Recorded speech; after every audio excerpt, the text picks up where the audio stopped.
Get Nasty on a Wednesday. It's the Fastlane on 101 ESPN with Andrew Marsh and Carey Davis. I'm Anthony Stalter, 202. Your time check brought to you by Clarkson Jewelers, an officially licensed Rolex jeweler.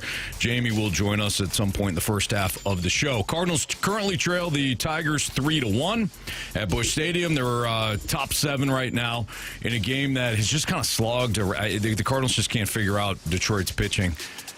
In this game, based on the one run. Oh, okay. Yeah, mostly based on the one run. And the 2 hits? And the 2 hits, yeah, that would do it. Yep, or absolutely. 3 hits, maybe. No, wasn't trouble, man. 3 hits, yeah. Yep. Either way, not great offensively for the Cardinals. But last night, Tigers win 5-4 in a game that Detroit opened up with a 4-0 lead at one point, but the Cardinals continued to chip away. If we do our exit survey, what was the biggest storyline for you last night, Carey? For me, again, it's that this team, in my opinion, is never out of a game. Like, if we look back to the last couple of years, you felt like if they got down 3 or 4 runs, you might as well stop watching. And I think now, even the game, and Marshall, we were giving you crap, but we were talking last week when we left the studio, it was 5-1. We were like, oh, it's over. And then they come back and win that game. I almost texted you guys just to reverse jinx it so they would come back and win. But I was like, it's kind of early in the game. Yeah. Right. You know, who knows? But this is, for me, that's the thing that I take away from pretty much every Cardinal game. Like right now, they're down 3-1. It's the top of the 7th inning. I don't feel like the game is over.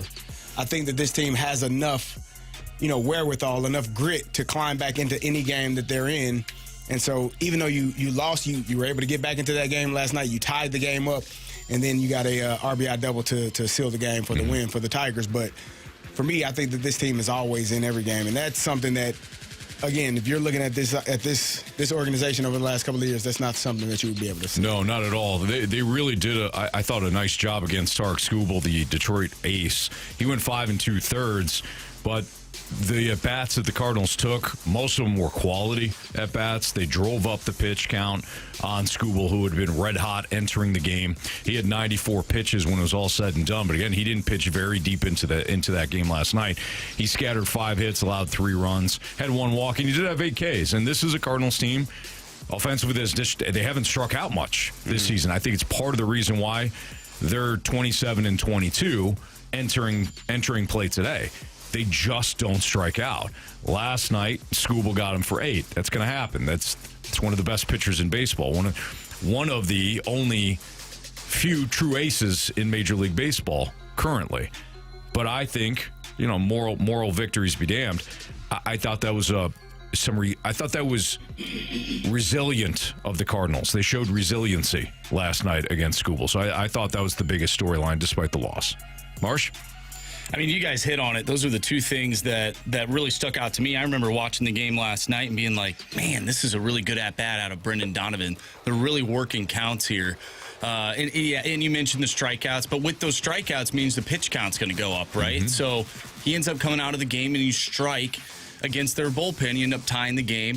I thought it was nice that Nolan Arenado hit a home run last night. It's good to see him find some power. He had a couple swings where the ball, it looked like right off the bat, if maybe you were a Cub fan at Wrigley Field, you think it was a home run.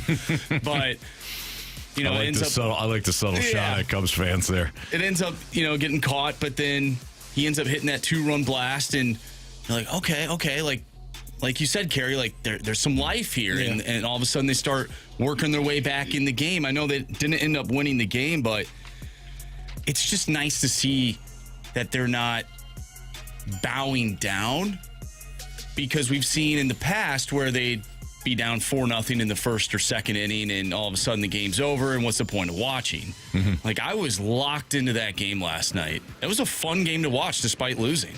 I also agree with so if we switch gears to the biggest kudos, my biggest kudos goes out to Arenado. Yeah. He broke out of a 3 for 30 slump with that 2-run homer, got the Cards on the board, cut the Tigers' deficit to 2, and really allowed the Cardinals to get back into it. With him moving down to the 6th spot in the order, he don't need to be perfect, but for him to provide a little more slug than what he has and get on base consistently, that's really all you ask out of a 6-hitter.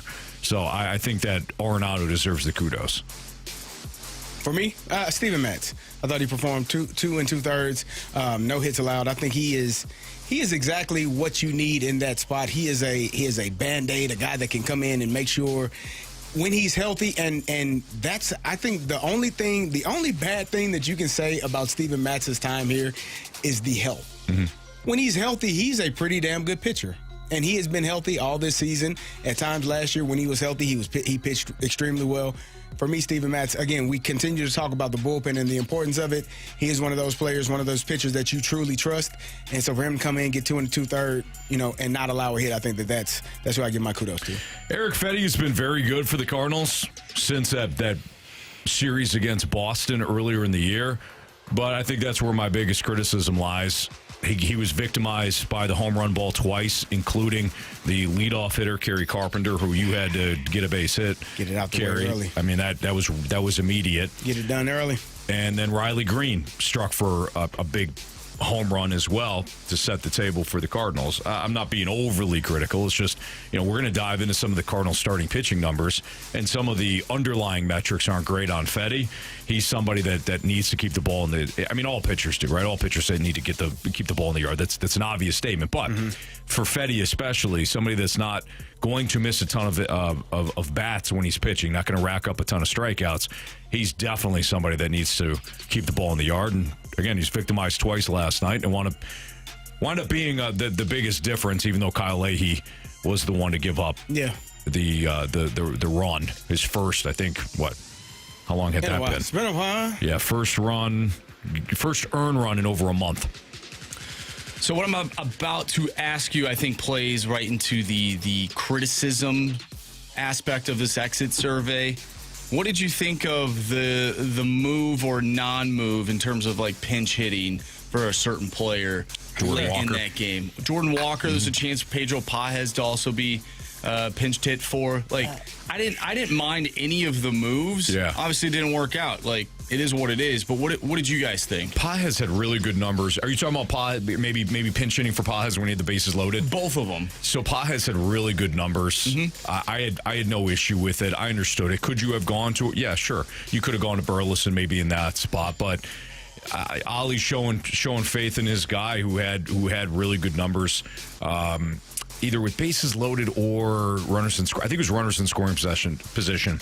Pages had been really good. So I was going to critique the Burleson move because we saw a couple of games ago that Jordan Walker was put into the outfield for defensive purposes. So now you're essentially flipping those roles, even though you were allowing Alec Burleson to bat, and he walked. Mm-hmm. But now you're putting him in the field. That ball that was hit, I don't think Jordan Walker gets to it. It was smoked, but it was smoked. But it still. It was. But I think that to me, if it wasn't hit as hard, or if it was, because there are times where Burleson looks a little slow to the ball or a little bit uncomfortable, and I don't think it's easy. I think it's very difficult to judge baseballs that are flying directly at you or way in the sky. But that could have been a criticism, but it is what it is. I don't really have any critiques, but if I were to say anything, it would be questioning, the move of putting Burleson not only at the plate. I understand that part, but he's got to go play the field, and now it feels like Jordan Walker is the better fielder. So he wouldn't have gotten that ball. No, I don't think. That's what I said. I don't think he would have gotten to it either. But I understand what you're saying in pinch hitting for Walker as opposed to maybe somebody else. Right. And I think that's why Ollie Marmol decided to keep Pages in there too, because of his defense, because it was a tie game. So it is what it is. They end up losing. But like I said, I was very entertained by the game. It was a fun game to watch, especially when you had the Tigers ace and Skubal on the mound, and the Cardinals found a way to tie that game after being down by 4. Sure. Biggest question we have following the game, for me, it was going to be, can the Cardinals get a series win? Because they have been racking up series victory after series victory. What we know now is that they're trailing 3-1 heading into the bottom of the 7th. By the way, Jojo Romero came on in relief of, I think it was Maton. Yes. And just got a huge strikeout with the bases loaded. So Detroit leaves the bases loaded. Right before that. Yep. And then, got the bases loaded strikeouts to end the inning.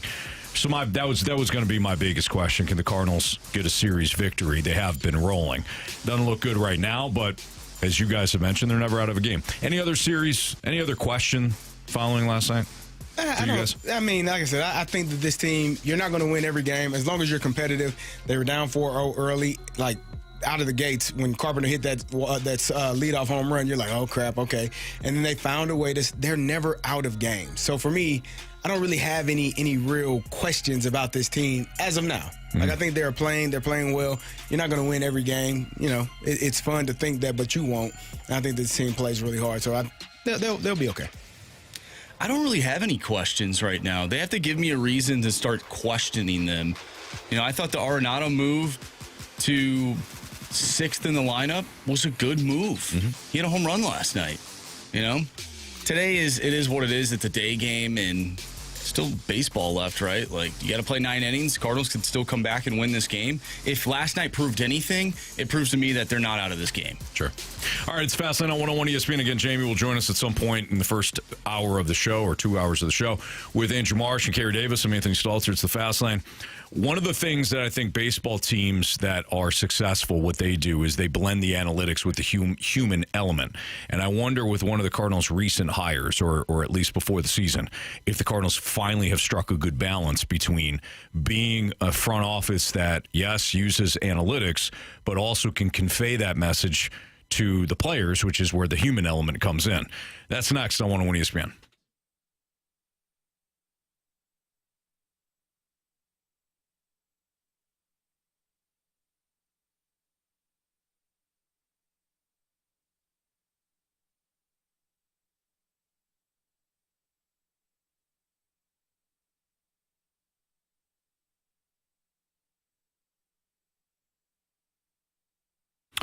When I was driving to work today, I was right behind a van from Mosby Building Arts, and the first thought I had of myself was that van probably just helped somebody out, because when it comes to Mosby Building Arts, the right remodeling company, they help you out when it comes to your home remodels. When it comes to outdoor stuff right now, they got great deals on outdoor projects. So we're talking about decks that are built to last, maybe some grilling, if you want to kind of do some things outside when it comes to outside kitchen. Call Mosby Building Arts. And, of course, anything that requires anything indoor when it comes to remodeling, Mosby Building Arts are the best. I saw this firsthand when we had doors replaced in our home. It's like, hey, doors aren't just doors. Replacing doors, it improves the look of your home. Obviously, the ceiling is better. So when it comes to the summertime, it keeps that cool air in. When it's the winter, obviously, it keeps the warm air in. But we had a leak that was going down to the basement, and I tried the do-it-yourself stuff because, hey, I'm going to take care of this myself. Realized it was a much bigger project than what I had thought. We had other companies come out to the home, and they were like, yeah, I think you just got to replace your doors. Mosby was the only company that said, here's your actual problem. There's some patio steps that are causing an issue, and that's the actual problem. And then we can get to the doors, and we can seal everything properly. They delivered. And when it comes to your home, don't you want somebody that's going to deliver? Somebody that's going to make you feel like if it is a problem, the problem is solved. Or if the project is done right, don't you want to make sure that it's a company that is trustworthy, that stands behind their work? That's Mosby Building Arts. So don't risk hiring the wrong team. Call Mosby Building Arts, the right remodeling company, at 314-909-1800, or visit callmosby.com to schedule your free consultation today, and then you can see the difference for yourself. Tell them Stalter sent you. It's Mosby Building Arts.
Denton has a great piece at MLB.com about how Rob Cerfolio, who is the one of the additions that the Cardinals made this offseason to their front office. He's a 32-year-old Yale grad, former left-handed pitcher.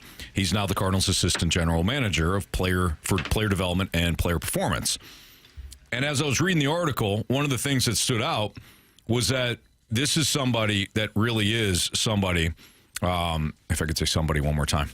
Somebody. Cerfolio that is somebody. Really is helping players develop, really is honing in on player performance.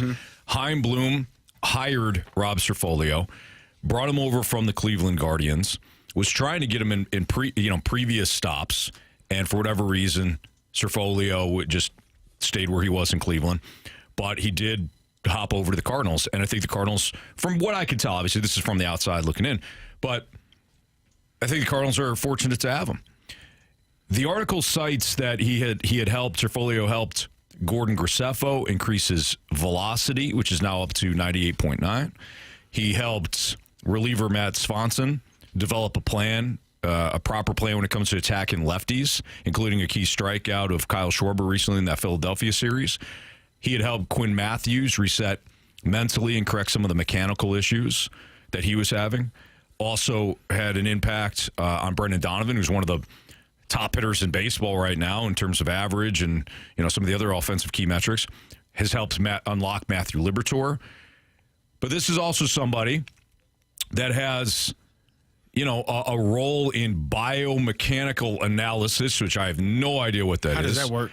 Pitching mechanics, hitting development, analytics, i.e. analytics. And Carey, you and I have had discussions about this. I don't think that analytics is a blanket term for either being good or bad. I don't think analytics are good or bad. I think analytics are information. But it's up to the teams to successfully take those analytics, take that information, and be able to convey it to the players. This is no different to me than when you have a really great teacher for either yourself grown up or your kids compared to an average one that has all the information. Here we go, got the chalkboard. I'm doing my lesson and cannot connect it, that information to your child or that information to you. That's no different. Math, English, language, writing, all that. Somebody could have all that information, but if they can't convey it to you in a way that you understand it and then can replicate it, it doesn't matter. It's a move. Yeah. So that is kind of where I'm at when it comes to analytics in baseball. Can somebody take that information, apply it to the players so they can use it? If not, it's moot. Right. And analytics become a quote-unquote bad thing, even though, again, I don't think it's good or bad. Yeah, I think analytics have their spot. They have their role. There are, and it's in every sport. Right, it's numbers. It's based on, the probability of a certain thing happening at this specific time. Does that mean it's 100% certain? No, because you have human beings who actually can change what they're doing at that specific time. So it's not 100%, but it does give you an advantage as to how to go ahead and go at this specific situation. And if you're able to use both, and as a player, you have to know how much you can take in, how much information before it becomes information overload. Because if you're so hell-bent on numbers and, I'm supposed to see a curveball at this count because 85% of the time, and then it's a fastball right down the middle, the analytics helped you none. Right. Because, again, it's just a number that you assume is going to happen, but it doesn't necessarily mean that that's going to happen.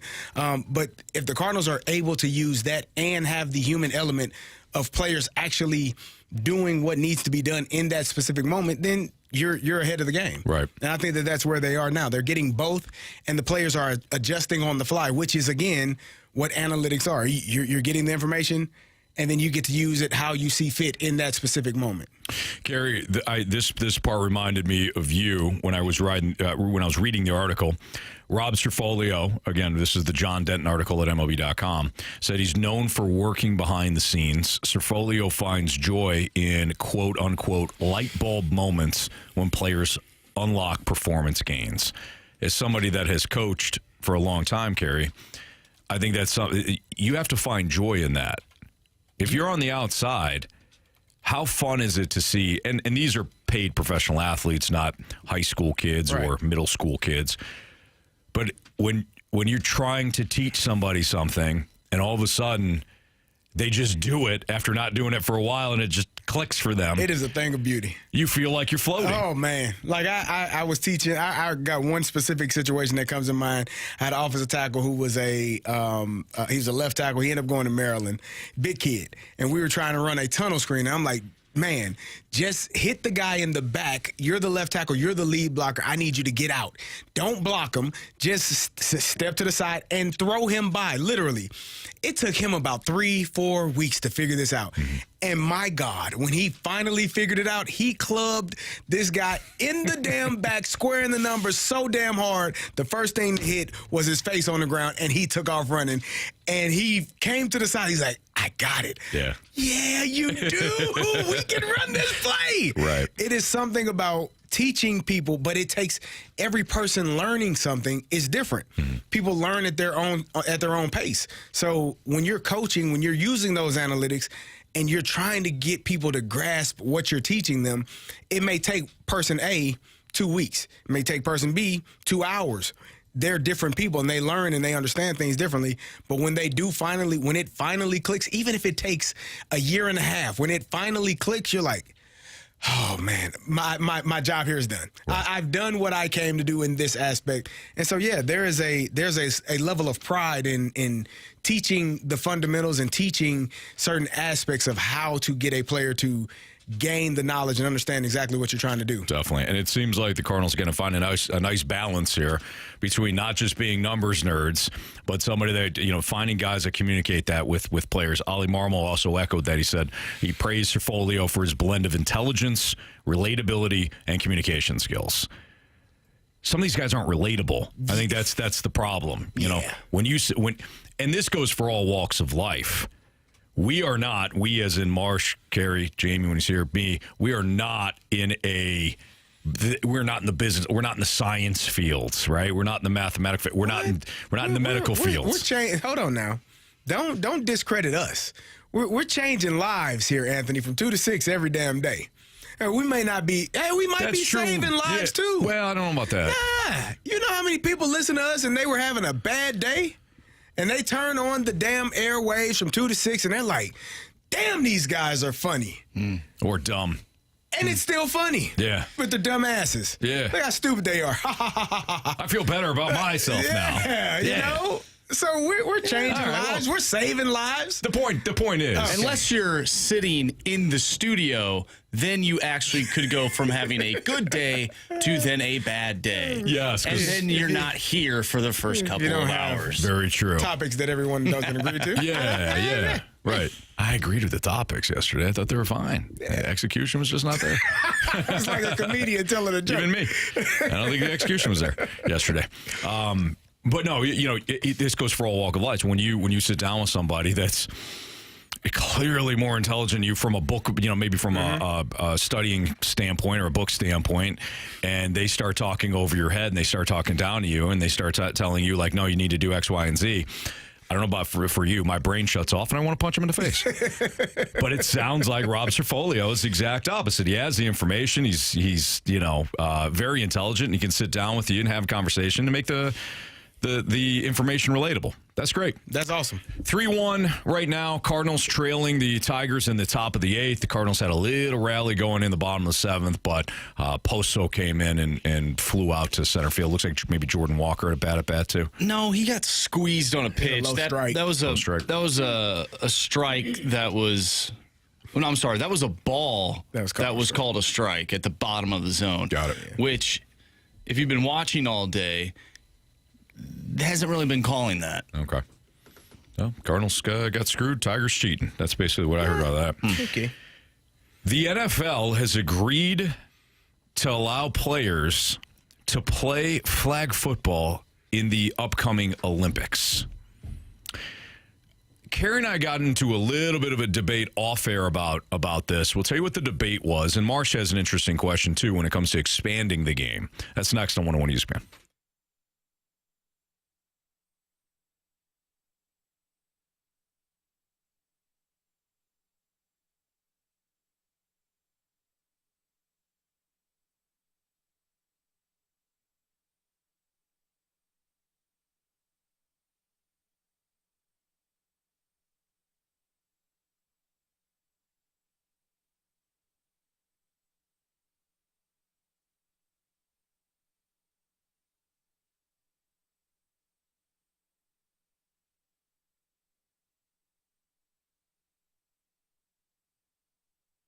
Hey, it's Carey for Window Nation, and Window Nation has been one of St. Louis's most trusted window pros for years, providing reliable, durable windows built to keep your home secure and comfortable. They know what matters most to you. That's home security, insulation, and comfort, and their windows are built to keep your home warm in the winter and cool in the summer and secure all year round. And Window Nation's semi-annual sale is back. Window Nation has some of the best insulated windows you can buy, and you need to reach out to them and get those windows today, because right now, when you buy 4 windows, you get 4 free. You can get 0 down, 0 interest, and no payments for 2 years. Pay nothing until 2027. And you can also get 2 free Cardinal tickets when you replace all the windows in your home. And those new windows can be installed in 1 day or less.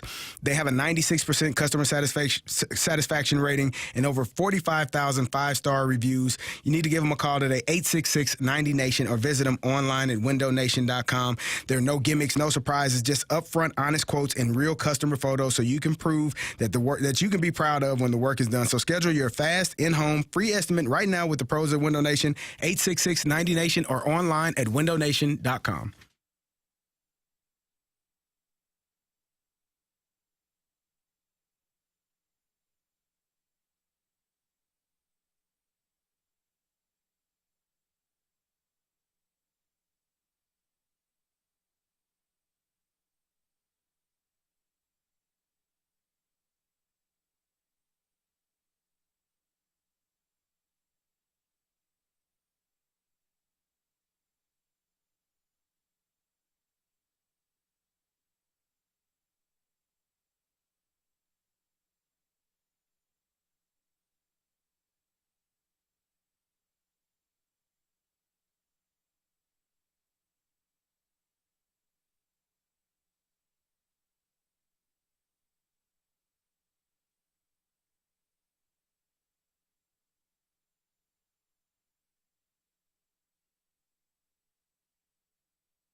ESPN Sports Center.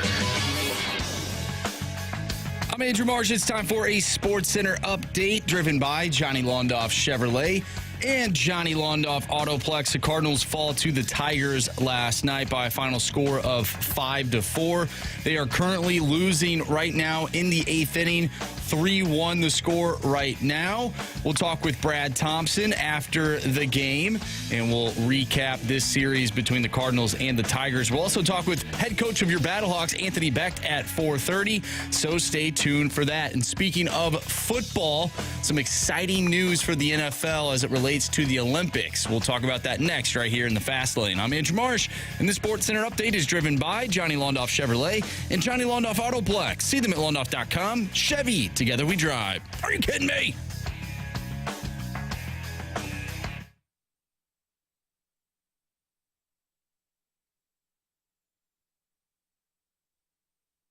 You know, it's just seeing the amount of kids that are really involved in this sport, seeing the women and the men being involved, and seeing it now being on a global stage is something that's so special. And I mean, even though it's, 3 years down the line and then they're still planning and who's going to be on the team and all, but, just to think about the chances of, playing in the Olympics and, getting a gold medal is a dream, just reverting back to being a kid and watching the track and field meets, watching basketball win the gold medal. So, that's something that as a kid I always wanted to be a part of, but football wasn't globally. So now that we're expanding the game and, we're going more globally, it's pretty cool. That is Minnesota Vikings wide receiver Justin Jefferson talking with an ESPN reporter, Brooke Pryor. Following the announcement that the NFL has given the players an opportunity to chase their dreams from an Olympic standpoint if they want to. So NFL team owners announced yesterday they're in favor of allowing players to participate in the flag football competition during the 2028 Los Angeles Olympics. Carey, you and I had a discussion off air yesterday that we were on opposite sides on. And I just opened up to you. I said, man, if this happens with NFL players, good luck other countries. And I hate to be arrogant about it, but look, this is that's what we do. Football's our game. Yeah, don't worry about it. Soccer, Like if we go cricket, to right, probably cricket, rugby, soccer, probably not win. We know we don't have the strongest teams. There you go. This is what we do. Good luck. But Carey, you had brought up to me. You're like, if they give the player participation, maybe. Yeah. And I thought there's going to be more than enough players that want to win an Olympic medal, have an opportunity to win an Olympic medal, that they will get bona fide NFL stars to play for Team USA. Mm-hmm. And you had countered with, go ahead. Well, I felt like I didn't know until I heard Justin Jefferson saying that. I assumed, some of these guys don't really want to get injured in something that is not pertaining to their sport or how they get paid. Normally, especially if it's a guy that, rookie contract or a guy that is going into free agency or a guy that, isn't solidified in their role and looking to get that big payday, or even if you are a guy that has that big time money, you just don't want to get injured doing something that is not related to getting prepared for your team or getting ready for a game with your team. So I don't know how many of those players. Justin Jefferson might be, one of the ones that doesn't worry about it, doesn't care about that. But I think there will be a few guys that are like, I'd love to win a gold medal, but not at the risk of not being able to win a Super Bowl. And it just depends on what you value more. I just think that some players will say it's probably not worth it. Yeah. Oh, I'm sure there's going to be some players that they just look at this and say it's going to be risk averse. They're going to be risk averse for it. They're not going to want to put their bodies on the line, potentially tear an ACL or an Achilles, and lose out on a contract. I get that. I think there's going to be more than enough players, though, where we're not looking at UFL players playing for the Team USA. I think we'll be looking at NFL players. Yeah, I think there's going to be enough people that have the mindset of, I want to be in an elite company of people that can say that they've won a gold medal playing football. Now, it's flag football, but playing football in the Olympics.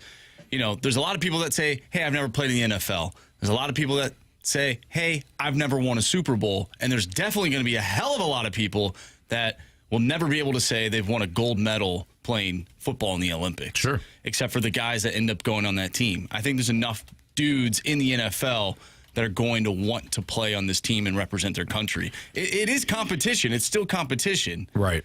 You don't think Tom Brady would want to be a quarterback if he was still playing? That's slinging this pigskin around? Quarterbacks, I think, is different. Like, there's really no risk for injury there.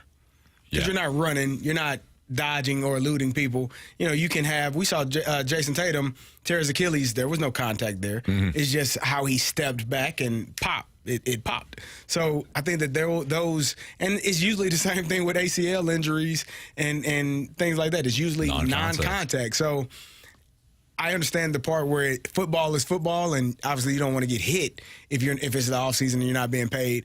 Flag football can be fun, but there is a competitive level. And do you think that some of these other countries aren't going to be going full speed when they know, sure. that's Justin Jefferson, I'm better than him. Let me show you. Let me lock him up. Let me show y'all that I should be playing in the NFL. So I think good luck with that. Yeah, Probably right. There's guys in the NFL that can't even do that. Yeah, good luck this with is that. true. But I just think understand it'll what be you're saying, interesting, though. Yeah, they're taking a risk. Yeah. All right, but from a fun standpoint, I'm all in. Who do you think the quarterback would be? I'm talking about who do you think the quarterback would be like to sign up to play? Like right now in the league currently? Yep. And I know it's in 3 years, so maybe if you want to project a little bit, 3 years. The but name that immediately came to mind, I don't know why, but it would be Jaden Daniels. 100%. I was thinking the same thing. I was thinking Mahomes. I feel like Mahomes would be somebody that He might. he's very competitive. Yeah. Already I could has see the him Super Bowls. Yeah, I could see him wanting to play. That would just further, etch his name into history as one of the best, if not the best, player in the NFL in NFL history. And he played in that system essentially at Texas Tech. I mean, that was 7-on-7. Air it out. Yep. Yeah. I think Mahomes would be great. Justin, could you see Mahomes throwing to Justin Jefferson or Tyreek Hill? It'd be awesome. Well, he's done that before. Sorry, in flag football. Yeah, you're right. So we can already imagine that. You're right. That's a good point. We can already imagine that. But imagine throwing, Mahomes to Jefferson or Mahomes to whoever. I mean, Yeah. I think it'd be a lot of fun. Defensively, though, that'll be interesting. Yeah. I mean, you got some. It would be. I think it's going to be.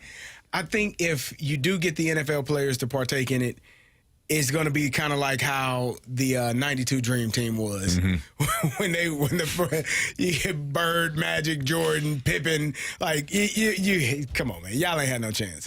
Like there was no chance for Angola or any of the other countries that tried. They had no. It was no way. Right. And they were beating teams by 40. So I think it would be more of that, and eventually the rest of the world would try to catch up. But it's gonna be exciting to watch the professional football players, that they do partake in it, beat up on teams. So I think it was MD 2020 in the Snake Pit that made a comment about how this could grow the sport internationally. And Marsh, you had a similar question, right? Yeah, my question was, is having the NFL and the Olympics better for growing the game over the overseas games that they play, in London and Germany, like all these other they're playing in, Berlin or Sao Paulo, Brazil, wherever. And they've scheduled a ton of them this upcoming season. I'm just wondering, does this actually grow the game because it's in the United States? The Olympics will be in the United States.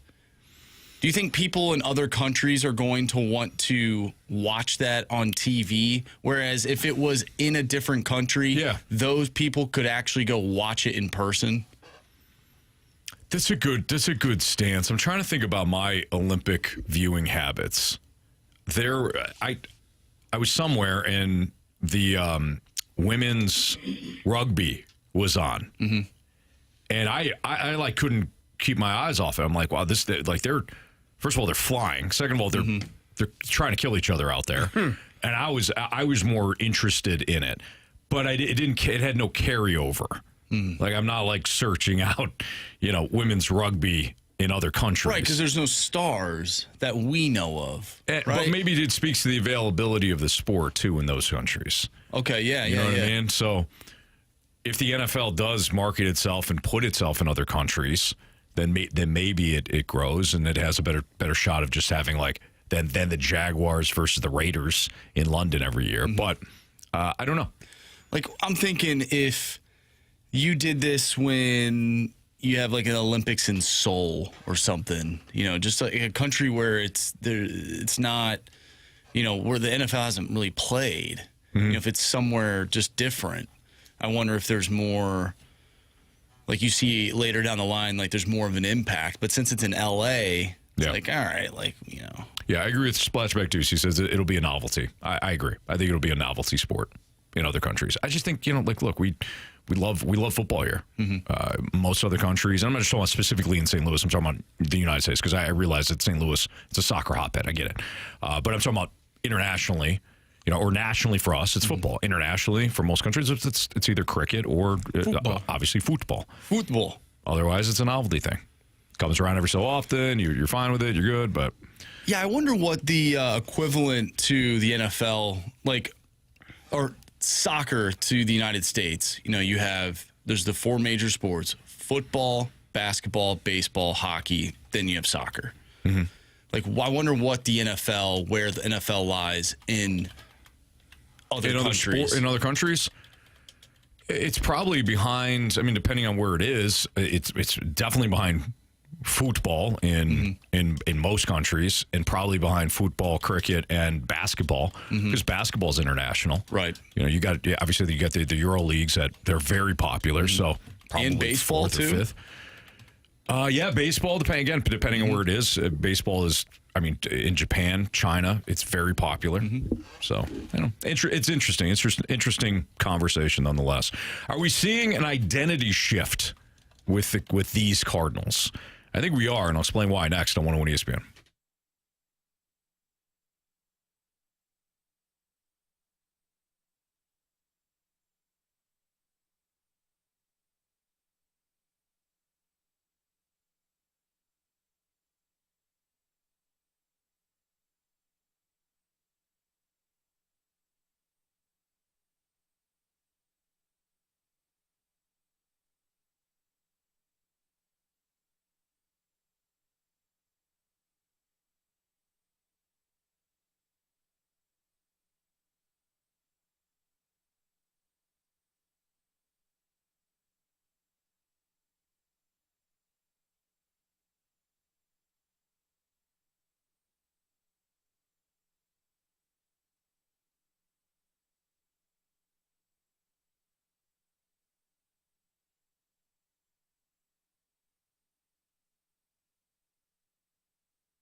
It's the Fast Lane on 101 ESPN. Carey Davis, Andrew Marsh. I'm Anthony Stalter, and welcome back, Jamie Rivers. Hey, guys.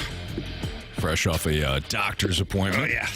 We're going to be talking a little Blues hockey coming up at the top of the hour. But I wanted to ask you guys, Jamie, you had brought up how the Cardinals might be returning back to their roots stylistically. Nope. We're boot stomping me again. Nope. Carey could bring up stolen bases again. Nope. I just got back. Speed. And this is what you do to me. Speed, good defense. I am speed. Run prevention. Yeah. We had that conversation yesterday. Yeah. So last night I'm watching Tarek Skubal and the Tigers, and yes, they won the game.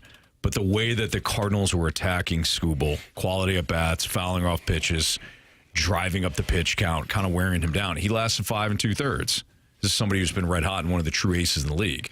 Somebody that wants to take the ball and go at least 7 every time. And I thought to myself, have we seen the identity shift based on what you were saying yesterday from a very specific thing, speed, base running, power, starting pitching, to just a team that's resilient, a team that will play the Tony La Russa, quote-unquote, hard 9. I think we're seeing an identity shift to that as opposed to just being very specific in one category. Like, hey, man, you better keep the ball in the yard against these guys because they power up. This is just a very resilient team. Yeah, and I think I don't think it's a coincidence, by the way, that a guy like Brendan Donovan is playing a bigger role within this organization. We heard from within the clubhouse people last year just saying that Brendan Donovan was kind of a leader. They're young guys that get their first game. He's buying them a nice bottle of champagne or whatever it is that he was doing, like taking on a bigger role. And if you look at this team, the identity of this team kind of matches the way he plays. Yeah. Doesn't give up on a play ever. Whether it's, stealing a base, at bat, defensively, plays any position he's asked to play, plays it to the hardest, to his ability. I think this team's adopting the personality of some of the players. And I don't think it's just Brendan Donovan. Mason Wynn leaves it out there. Victor Scott leaves it out there. Jordan Walker, although his bat hasn't been great, say what you want, but he at least a guy who looks like he cares. Lars Nootbaar, when healthy, has always been competitive. Nolan Arenado, take whatever you want away from him as the player, he still competes. Like, he never gives up on a ball down third base, ever. And he thinks he can make any play while he's out there. So, and then you got Contreras, who's willing to play anywhere you put him. He's a competitive dude. Mm-hmm. Herrera's a competitive dude. So I think that this team overall, their character as a group is being competitive. So yeah, if it's starting to look like the Tony La Russa playing a hard 9, and within that you're embodying some of the 80s-ish qualities to the team, that's what we're seeing. I think you are seeing that as well. And I think you have to give credit. I know people are going to hate this when I say it. You have to give credit to the front office for deciding to I know, right? Shame on me. Those are terrible words in this city. You don't say that out loud. You think it, but you'd better not say it. The reason why I say that is if the identity has shifted, it's partially because the front office decided, you know what? Our identity isn't in going and getting old Cardinals that played here once before. It isn't going and bringing back Matt Carpenter or bringing back Lance Lynn or we got to figure out the Cardinal way. And they know because they were here. No, we can figure this out with the guys in this clubhouse. And if you give guys an opportunity to be in leadership roles, you don't have to designate who the leaders are. They generally figure it out. The clubhouse, the locker room, you know who the leaders are. You don't have to go in there and say, hey, you know what? You're the leader of the men. And the other men in the room might look at him, no, the hell he is not. Mm-hmm. He ain't my leader. So the leaders in that clubhouse, the leaders in that locker room, they know who they are. The rest of the team knows who they are. And the front office didn't need to go out and implant leaders to make this team better. They figured it. They said, you know what? We fast laned that up last year. Forget it. We're not going to sign anybody. Now, you probably went too far, but we're not going to sign anybody. We're going to let these guys that are here currently figure it out. And you have. Brendan Donovan has become one of those guys. I think Lars Nootbaar is one of those guys. Nolan Arenado, even though we were told that maybe that he didn't want to be one of those guys, he's one of those guys. Wilson Contreras has been one of those guys. So I think the front office finally figured that part out. You can't manufacture leadership by putting people in the place to say, hey, you're going to be the leader of this team. That's not how it works. They figured it out, and that, to me, is the shift that you're seeing in this team. They know who they are, they know what their roles are, and they're going out and they're competing every single day.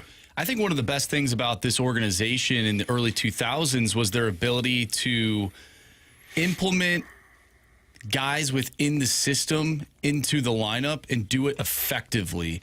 And I think things are cyclical. I think now we're starting to see them go back to that model where the young guys are coming up through the organization, and then in a few years, maybe they do go out and get those free agents that some fans are clamoring for, because by that time, they'll be an established ball club within this league, and then they'll be able to compete for multiple years. I think things are cyclical in sports, and I think maybe we're starting to see the beginning, the genesis of that right now, much like we saw in the early 2000s. You just have to establish who is your core, and then you go from there. And I think right now we're finding out who is going to be a part of that core. Maybe it's not the guys that we initially thought were going to be a part of that, but I think that's what the point of this season is, and they're starting to find their identity. Defense is a part of that. Yeah. We're starting to see the hitting come alive as well. Yeah, I think that, Marsha, I agree with you. You're establishing a floor right now. That's what this season is supposed to be. And if they wind up winning the NL Central, fantastic. But this was supposed to be, this season, a floor. Here's where we're at. Now the new regime takes over. And what we're seeing is that maybe they've been left in better shape for the new regime than we originally thought. You know, Mo and his scouting staff has done a better job in the past couple of years to lead us to this point than what we originally thought, and that's a great thing, because obviously if you're starting at, if there's 10 levels, it's having to not start at level 1. It makes the process a lot faster. Yeah, I agree. Again, I go back to the drafted and developed players for the Cardinals. Their lineup is just filled with those guys. What they don't have yet, what they thought they had, was a superstar. They thought they had that in Walker. Yeah. They thought that Gorman could be a 30 to 40 bomb type player. Neither of those guys have hit that mark yet. But can you imagine if they could? That's 2 more homegrown players. Yeah. And the front office, all indications was that they were going to be those guys, because it wasn't just the Cardinals talking about it. Nationally, they talked about how good Jordan Walker was, what a phenom he is, and what he's going to be at the major league level. He hasn't hit that yet. So you can't blame the Cardinals for picking a player that anybody in the league would have taken. Mm-hmm. Right. You know what I mean? And to piggyback off my point into what you just said, a question that I have is, why does it have to be those guys? Maybe it's not those guys. Maybe it's Ivan Herrera. Maybe it's somebody else. That way, isn't it? Maybe it could be J.J. Weatherholt. And another thing that we haven't brought up is, you talk about the floor that this team is establishing. We haven't even seen, really, for a long stretch, the pitching that is in this organization. You still have Quinn Matthews. You still have Michael McGreevy.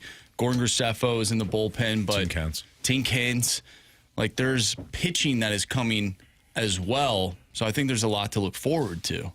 It's the Fast Lane on 101 ESPN. Cardinals trailing 5-1 at Busch Stadium, bottom of the 9th. So it doesn't look like a rally is in store today.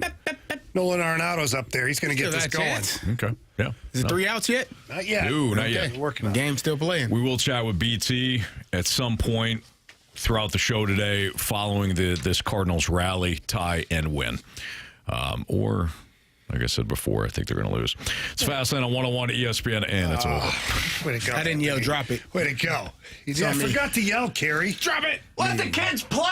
Yeah. Cardinals fall 5-1 today to the Tigers. They drop a series for the first time in ever, Bob. Cue text line. They're fine. Do some Blues fans still really want to trade Jordan Kyrou? We'll get to that next on 101 ESPN.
your time check is brought to you by Clarkson Jewelers, an officially licensed Rolex jeweler. Do some players, or some, not players, but some fans still want to trade Jordan Kyrou? As Thomas Welch points out on X, Jordan Kyrou 2024-25 highlights. Career high, 82 games played. One off his career high in goals at 36. Career high plus 23 plus minus. Career high, let's see, career high in blocks, career high in hits, which is really impressive. And then, what are the other two stats there? The even strength goals. Even strength goals, thank you. I'm like, EVG, that's obviously... SVCT, I don't know. Yeah. Either way. The SEC, what? Oh, no, it's a Carey. Career high in SEC play this year from Jordan Kyrou. How do you want to trade this guy, Jamie? Are you really getting questions still about every trading single him? day? So what's funny about hockey fans and Blues fans in particular regarding this player only is that they look at the contract details, and Jordan Kyrou has a no-trade clause that kicks in July 1st. And they automatically want to trade him before it kicks in because they're afraid of, like, what happens past July 1st. Why wouldn't you also, on the flip side, be excited about what happens past July 1st? Because when you go through this and you see 1, 2, 3, 4, 5, 6 categories where he had a career high last year. Let me play this a different way. If you're buying stocks year after year after year, same company, and 1 year you see it go up like the best it's ever done in like every single category. Still. I'm hanging on to that thing. I'm hanging on just to the straight up potential of it. Buy low, sell high. You can sell high on a player like this, but then let me ask you this. Who are you replacing him with? Oh, Jamie, a player, probably. Oh, seriously, though. No, you're right. Who are you replacing him with? Because anybody who has this type of player, they're not trading him. So if you're trading a 70-plus point player to whomever, let's just pick the Boston Bruins, you think they're trading you Pasternak back? No. No, they're not. So, and then when you look around the league here, I pulled this out here, just...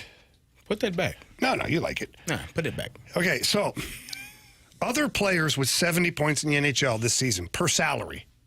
So Jordan Kyrou was up there at $8.25 million a year. Dylan Larkin, $8.7 million.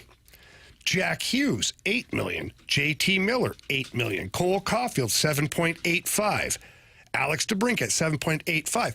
Those are the players that are in the category of this player. You take any one of those players I just mentioned. Mm-hmm. Why don't you want Jordan Kyrou? Yeah. You're right. I mean, look, the part that everybody hated the most is he doesn't play a 200-foot game. He's terrible defensively. No, he wasn't this year. His defensive metrics were very solid. Never mind the plus-minus, because you can make of that anything you want. But he was plus 23. And Blues fans certainly liked to dog on him when he was minus 23. Mm-hmm. But now that he's plus 23, is he amazing? Because he said he was terrible at minus 23. Right. So I look at this player as he just had a first full season of playing alongside a guy named Dylan Holloway. And Braden Shen is a center. That line was unreal. And Jordan Kyrou's compete level was really high. I know, I broadcast almost all the games. And it was very noticeable to me the amount of times that I would say, Jordan Kyrou, the great defensive play there, good stick defensively, good back check, good puck battle here. He also led career high in hits this year. Who thought that was going to happen? Right. Now, are they hits where you're like, wow?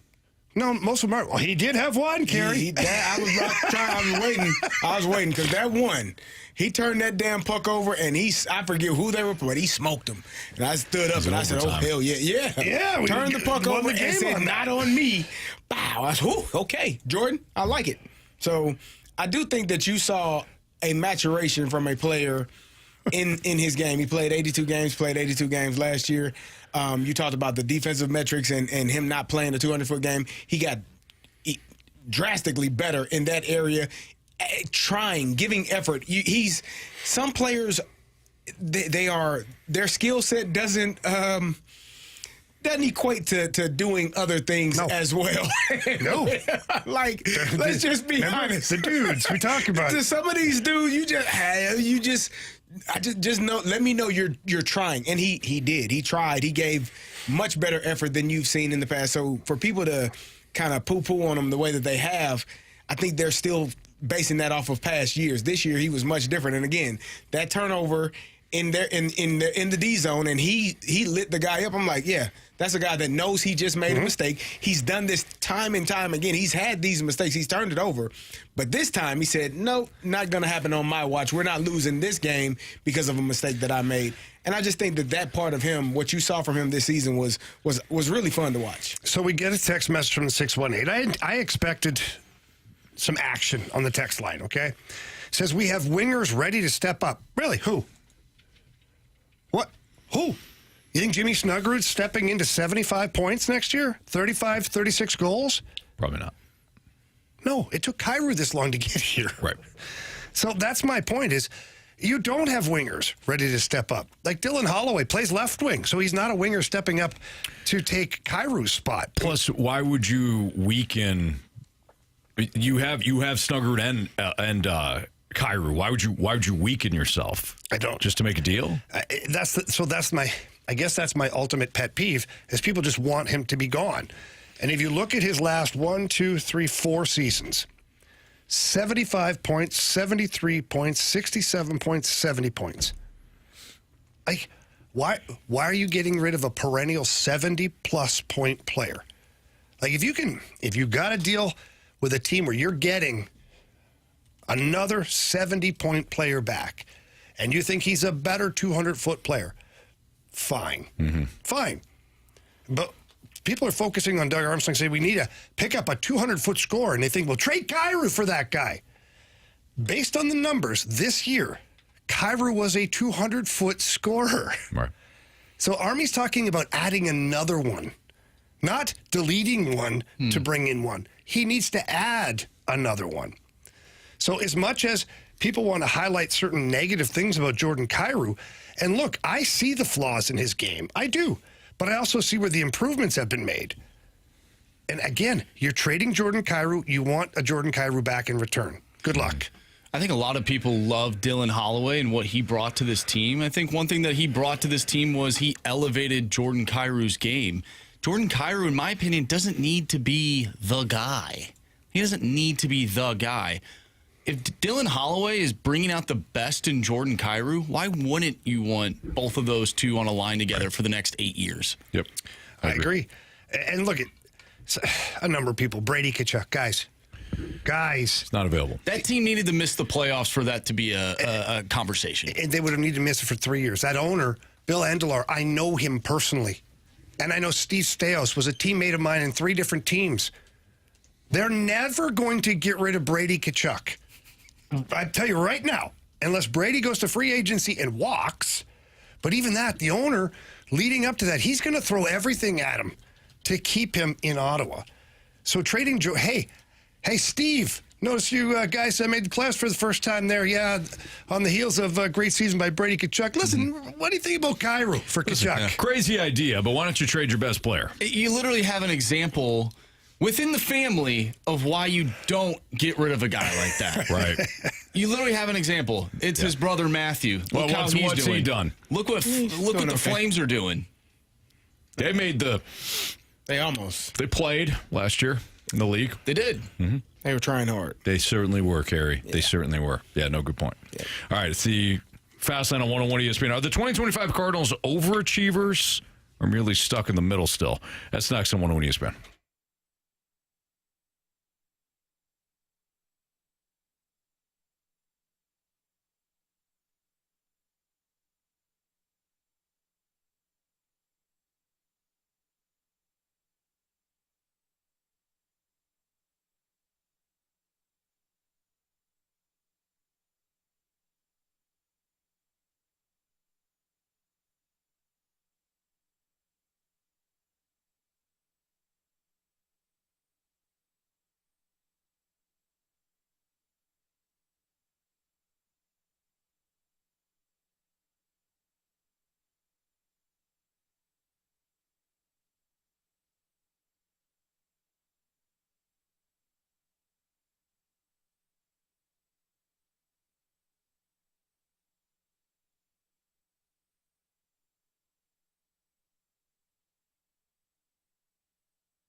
to the Fast Lane, 101 ESPN. Carey Davis, Anthony Stalter, Jamie Rivers, Andrew Marsh.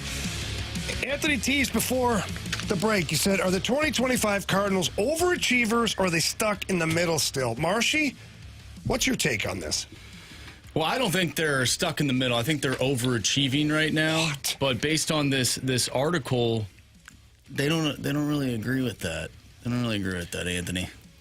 So the Athletic put together a piece, which MLB teams are actually charting. Oh, yeah, I saw that. Charting a divide, the league's haves and have-nots. So it discusses our MLB's biggest spenders, its best teams, average year-end competitive balance tax, payroll, and they do a graph here. When it comes to the Cardinals, their average payroll is $183.4 million. Their win percentage is .510. It puts them just above the overachievers. The powerhouses, the Dodgers obviously being number one, they have a .638 win percentage from 2022 to 25, and they've spent the most. Atlanta, Houston, the Mets, the Yankees, and the Padres are all in that powerhouse category. If you look at the basement, no surprises. The White Sox, who spend $159.9 million. The Rockies, $170.9 million. The Nationals, $143. The A's, $85.5 million. Is that good? $85.5 million. The A's are spending.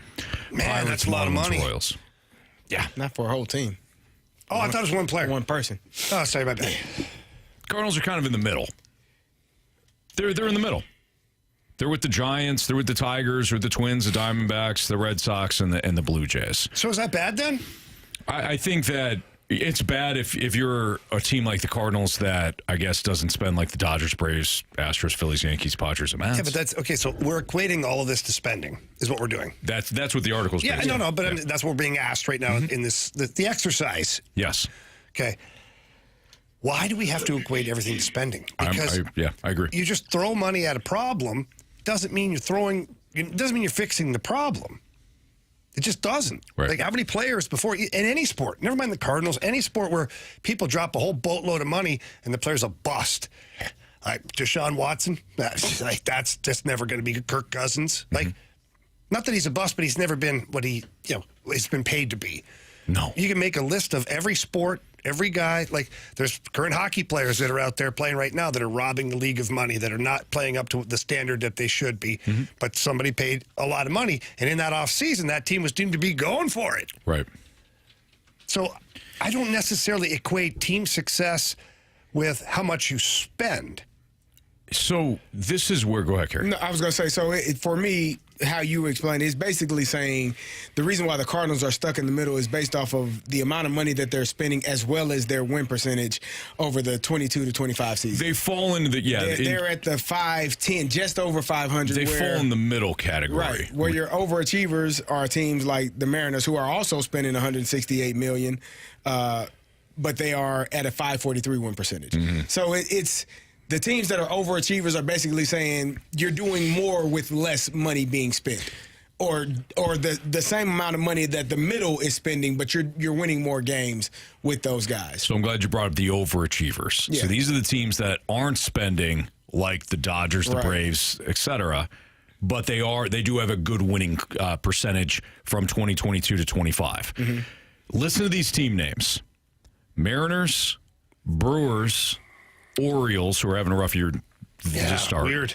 But Mariners, Brewers, Orioles, Guardians, and Rays. I'll say those again. Mariners, Brewers, Orioles, Guardians, and Rays are your overachievers. You notice two of those teams? Two teams stick out. The Rays and the Brewers? No, Rays and Baltimore. Guardians. Why? Because that's who the Cardinals are trying to model themselves. Yeah. They acquired, they signed. We talked about Rob Strafolio earlier today, right? What I'm saying is they're trying to move maybe out of this middle and into that overachiever category because they're not willing to spend like the Dodgers, the Braves, the Astros, the Phillies, the Yankees, the Mets, and the Padres. But they want to be a team that still obviously competes. That's the category they're trying to get to. The problem, and fans I'm sure will point out, none of those teams have won anything significant in many years, if not in a long, long time. Royals, by the way, are in the basement category, not in the overachiever category. So, but if we isolate the Guardians, okay, currently they fall into that category. Where are they going to be in a couple of years? Because in order to keep the band together, at some point somebody has to get paid, or you end up being the Rays every year. Sure, and I think Cleveland is in the same category as the Rays. Yeah, but that's fine. What are they winning? Games. They're winning. They're doing well. They're doing well in the regular season, and they're punching their ticket to the postseason, and then they're getting beat. The Cardinals fans were pissed when the Cardinals made the playoffs every year. Sure, I got to do more than just make the playoffs. Some of these teams that we're talking about aren't always making the playoffs. Right. They might be overachieving based on what they're spending, but then where are we setting the bar here? Well, they're either going to have to raise the bar or become the best overachieving team in Major League Baseball history. Yeah, I think to become, and I'm not even being flippant when I say that. I'm being serious. I think to become an overachiever, you have to hit on your younger players. It's similar to what we talk about with the NFL, right? When the quarterback gets paid, your whole team changed drastically, right? Because now you have less money, less in the pot to divvy out to other places. So you need to win while you have a quarterback still on a rookie contract, hopefully, or being paid not a lot. I think to become that overachiever team, if you're not spending like the Dodgers or the Yankees or the Mets have spent, then you need to hit on some of your younger players having success before they get into arbitration, before you get to the spot where they go into free agency and they can get paid those big dollars. You have to be able to have, which goes back to what we talked about, the development, the analytics of it, making sure that all of those things are correct, and you're hitting on those players and they're having success while those players are still younger. Baseball's got a real problem, though, overall. I'm just going to sidestep this for a second. I think baseball's got a real problem. We've talked about it before. This is not like an epiphany all of a sudden. But the Athletic, the article pretty much outlines what the problem is. Is that you've got the top of the food chain teams that are spending, and it's equaling winning. It is. Maybe not championships, but they're winning. But in some cases, that's exactly what it means. But they're winning. Atlanta, Houston. And you've got your overachievers where hopefully we can do. Look at you. Yeah, look at you. You're kind of fun, but you're not going to win anything. You're not going to really win anything. Yeah. And then you've got your middle of the pack that hoping to just get into a wild card game or wild card series now. And then you got your bottom of the pack that aren't even trying because the top of the food chain are paying the bills for the bottom of the pack. Yep. I know some things never change. I know the players will never agree to it, and I actually feel like I already know the answer. I'm not going to ask BT weekend. I already know the answer because BT said it 150,000 times. Players are never going to say yes to a salary cap. They're just not. Why would they? Well, because some of these guys, Carey, the bottom half of the league would actually make more money. I know this because I went through a salary cap change, and everybody was pissed off at the salary cap in the NHL. Guess who wasn't? The guys at the bottom. Me? Yeah. I got a $300,000 raise because league minimum went up. And then teams around the league, the Edmonton Oilers were one of those teams. The Calgary Flames were one of those. They were forced to then spend up to the floor, which meant a lot of other players made more money because they had to sign guys for more money to fill up the salary cap to get to the floor. But the top guys who act like, we're not going to be able to make the money we want. Yeah. They still got paid. The Crosbys of the world back then, the Malkins, the Yzermans, all those, they still got paid. Now, did they make the money that they think they should have been making? Probably not, but making $8, $9, $10 million in 2005 was pretty good money. Right.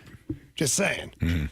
Baseball players, there's a problem in the sport. There just is. And I think that, but it's so, for me, the numbers for baseball are so different. You're getting guys getting paid $60, $70 million a year. I know. You're not going to be able to. But there's got to be a way. The next person or the next people that believe that they are on that trajectory that, no, we're going to have a cap. Don't you think now. the players would like the bottom tier teams? Don't you think they'd like them to spend more money? The players? Because the players, not all the players are good enough to play for the Dodgers, the Mets. They're not deemed good enough, right?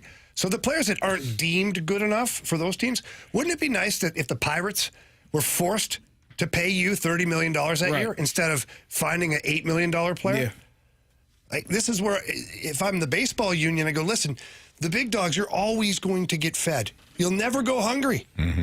So not a salary cap, but a salary floor. Salary floor. Yeah. But then the owners would say, go no go cap. fast for Right. yourself. No, it's got to be both. The kids say no cap. That's what the, Right, that's what Marshy? the players union says. No cap. The kids actually do say no cap. As well as the MLB. Correct. Is that right, Dad? No cap. No cap. Like, yeah, that's right. No cap. Doesn't no cap mean like that's a lie? No lie. It's not. Yeah. They're not lying. Oh, they're not lying. Yeah. Cap means that's cap. That's So, a like, lie. if I agree with Jamie, which I do right now, I say, Jamie, that's no cap. No, you don't say that. You just go, no cap. No cap. Yeah, no cap. Jamie, no cap. Yeah, that means you're telling the truth. Word. Yeah. Yeah, that's Word up. 80s. Boy, that's dumb. We're mixing, okay? I know. Now I know how our parents felt. All right. Yeah, what were the cool sayings back in the day? Groovy. Like rad? Fresh. Rad. That's fresh. Yeah. Dope. Dope. Dope. Yeah, dope. I still say run. that. That's sick. Sick. That's so sick. Oh, that's bad. That bad meant Bad good. meant good. Yeah. So that's still around, actually. Oh, man, that's so stupid. Like, stupid meant good. Yeah. Right. Yeah. Yeah. Like sick, like cool. Yeah, Mike Ryder. Yeah, it's just busting our ears. And not. I'm like, where the hell that come from? Yeah. which is dumb. I like your shirt, Carey. No. Like, okay. That's Reminds me of Borat. right. Fire. Victolius. Fire. She's right. That's so fire. That's fire. Yeah. Bussin'. I know that food now can be bussin'. Like, kids told me one night, Dad, it's so bussin'. I was like, what's wrong with it? No, it's That good, means Dad. it's good. So now I do it all the time. Like, no matter what it be, I'll be like, oh, your outfit, that's so bussin'. They're like, no, Dad, No, no. Dad. Don't worry, I do Dad. it on purpose. Tech says the boomers are booming. We're not boomers. You can't just say all old people are boomers. That was an actual, like, The hell are you To talking be about? a boomer, Generation. but to be a boomer, don't you Okay, have to boomer. qualify by Right. acting like a boomer? yeah. Well, you got to be a We're certain kind of age. joking We're right not, now. yeah, we're not boomers. You got to be a certain age. We might be old. Not harsh. I mean, I'm old. But we're not boomers. You guys are creeping What is out. our generation? Gen X. We're Gen X? I think. Yeah. But they changed it. They did. They changed it. They moved the damn goalpost for like our first. We were Gen X, and then they moved the damn goalpost. I don't know what we are now. We're not Gen Z. I know that. No, that's after. But it's Were like we the baby boomers? No, we're not. No, that's before us. No, boomers. Yeah, no, No, 70s, no. baby. Boomer, yeah, baby Baby boomers boomers are like way earlier than us. 50s. Yeah. 40s and 50s. Yeah. It's the 70s. Nobody knows. You have the You greatest might be generation. Gen X. I think I'm Gen X. You might be Gen X. Yeah. Then what are we, Carrie? Gen I forget Z. what it's called. Gen Z? I think so. Nah, it doesn't sound right. Millennials. Millennials. You're not millennials. That's he might be. He know. is. I think I'm on the My cusp. daughter's a 2000 birth year. She's a millennial, right? No, she's a Gen Z. Yeah. No, she can't be a Gen Z. No, millennials ended in the like 96, 95 Okay. area. All right. MD 2020. It took me a second. I'm Gen P in the middle of the night.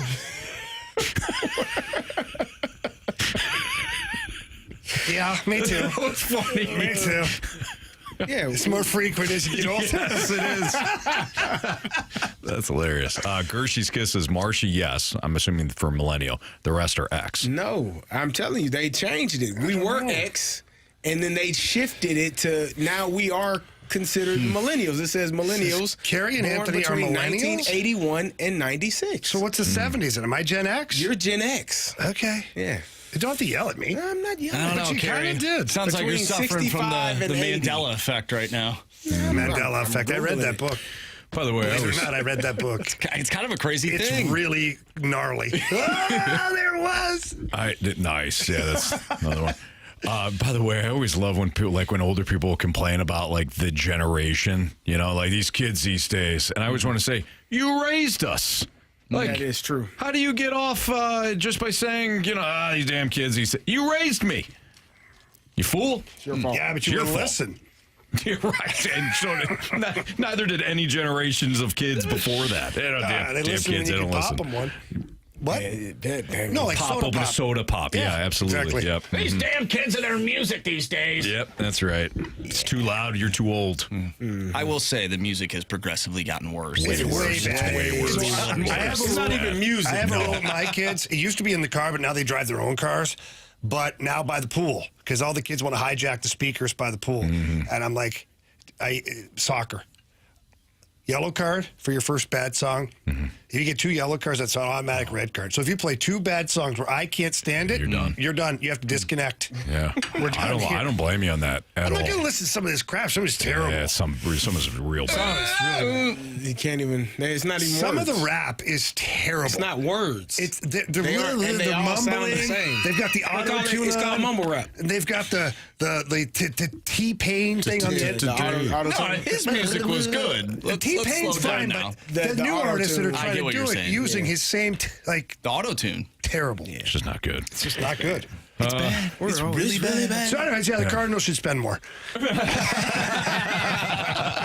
What's trending is next on 101 ESPN.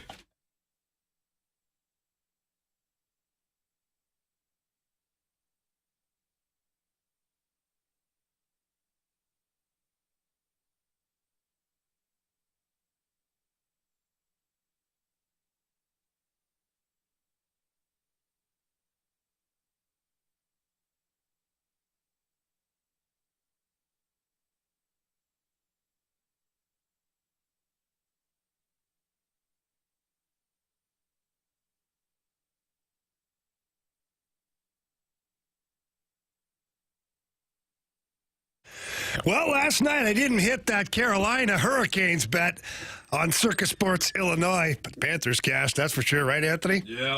They sure did. Right now, if you want to get involved in the NHL playoffs, the NBA playoffs, so many different great plays, tough picks, you got to make sure you get great odds, and the best odds are over at Circus Sports Illinois. Download the app. You can find it on their website or any app store, and the beauty of getting the best odds available out there is bigger paydays. Why wouldn't you love that? It's got an old school Vegas feel to this app. It literally has the same sports book that Circa Las Vegas has in Las Vegas. Derek Stevens literally said, I want the world's largest sports book, and he put it in the palm of your hand, and now it's so much fun. Again, they've got great lines on all their futures bets, those tight money line splits, best odds, for sure, bigger payouts. We talked about that. And they've got high betting limits. And all you have to do is download and bet like a pro with your Circa Sports Illinois app. So please join in on the excitement today and don't miss out on all that great opportunity. If you or someone you know may have a problem with gambling, call 1-800-GAMBLER or text ILGAMB to 833-234.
101 ESPN Sports Center. I'm Andrew Marsh. It's time for a Sports Center update brought to you by Saliga Heating and Cooling. The Cardinals lose the series to the Detroit Tigers. They lose last night by a final score of 5-4. And then earlier today, they lose 5-1. They're off tomorrow, and they'll take on the Arizona Diamondbacks on Friday with a first pitch at 7:15. We'll talk with Brad Thompson later in the show to recap this series, and we'll also talk with Battlehawks head coach Anthony Becht at 4:30. But coming up next, we're going to dive into what's trending, perhaps some NFL news and maybe some NBA news. Who knows? I'm Andrew Marsh, and the Sports Center update is brought to you by Saliga Heating and Cooling, a Daikin heating and air conditioning dealer.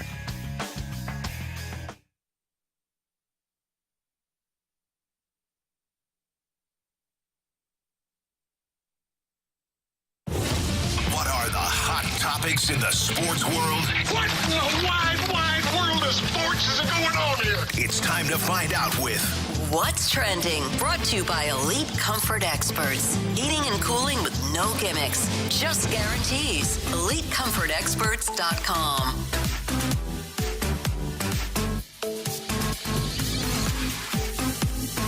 Welcome back to the Fast Lane here on 101 ESPN with Anthony Stalter, Jamie Rivers, and Carey Davis. I'm Andrew Marsh, and it's time for What's Trending. Gentlemen, the tush push is here to stay. Sources told ESPN's Adam Schefter that the final vote was 22-10 on the proposal, which was submitted by the Green Bay Packers. The proposal needed 24 votes to pass. Of course, I just said it was 22. So the tush push remains in the NFL. Yeah, why was this even an issue? Because Green Bay, their president or whatever, got all pissy about it? I'm sorry. This is the Oilers, your band. You can't play Connor McDavid because he's just too good. He's unstoppable. Doesn't seem fair. Like, what are we doing here? Right. Like, Aaron Judge is not allowed to play tomorrow against the A's because he's way too good and they're not good. Mm. You have a play that's successful, that anybody in the league could work on trying to execute said play. There's nothing in the rule book, Carey, you can correct me if I'm wrong, but there's nothing in the rule book that says Derrick Henry can't get under center and have linemen push Derrick Henry forward. Correct. Yeah, so then why are you whining? I'd have no clue. To me, it's the softest thing in the world. You got, what's his name, the quarterback? Jalen Hurts. Yeah, Jalen Hurts. Because everybody's like, well, he can squat 400, 500 pounds. Well, great. Then go find a guy in your team that can do it, put him under center, and shove his ass forward. The Kansas City Chiefs used to do it with Bell Dozer. I can't remember his first name. The Remember tight end. a guy named The Fridge? Yeah, William The Fridge? He gave him the ball. They just gave him the ball. What? That was wasn't actually illegal? That was actually a terrible decision. Yeah, because Walter Payton didn't score. That's the one game. Yeah, but that's the one that mattered. But the Fridge, the concept of it, Yeah. was like, okay. They didn't I put that up for a vote. No.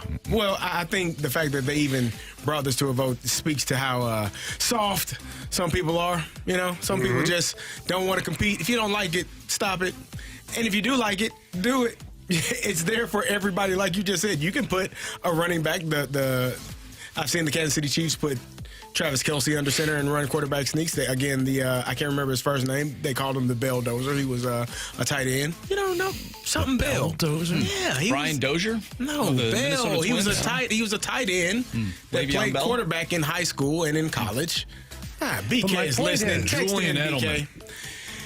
That was with the Patriots, and he wasn't a tight end. But my point is, he's a quarterback that played wide receiver. My point is, you could take a Rob Gronkowski, put him under center, and have guys push You Gronk. could. Like, what? If you don't like the play, find a way to make it your own. Who? Blake Bell. Oh, and Beller. I never heard of him. He was a tight end. Played for the Sooners. He would play. Never mind. What, did he do it twice? He's done it more than he did it a few times. Yeah. He was with your damn Chiefs. How the hell don't you know? I'm a Falcon fan. That's ridiculous. The only Sooner that Anthony knows is Dusty Dvorak. That's right. Oh, my God. That's ridiculous. Also with the Blues now. Not yet. We're working on it. Thank you. That's ridiculous. Carey, what does it say here where people say the rule says you're not allowed to help a player with forward progress? I see linemen pick up running backs and carry the freaking running back with them. I would say quit your crying. Thank you, 314 Blake Bell. Hey, somebody knew it. Anyway, I would say quit your crying. Yeah. If it's a rule that is in play for everyone to use, then use it.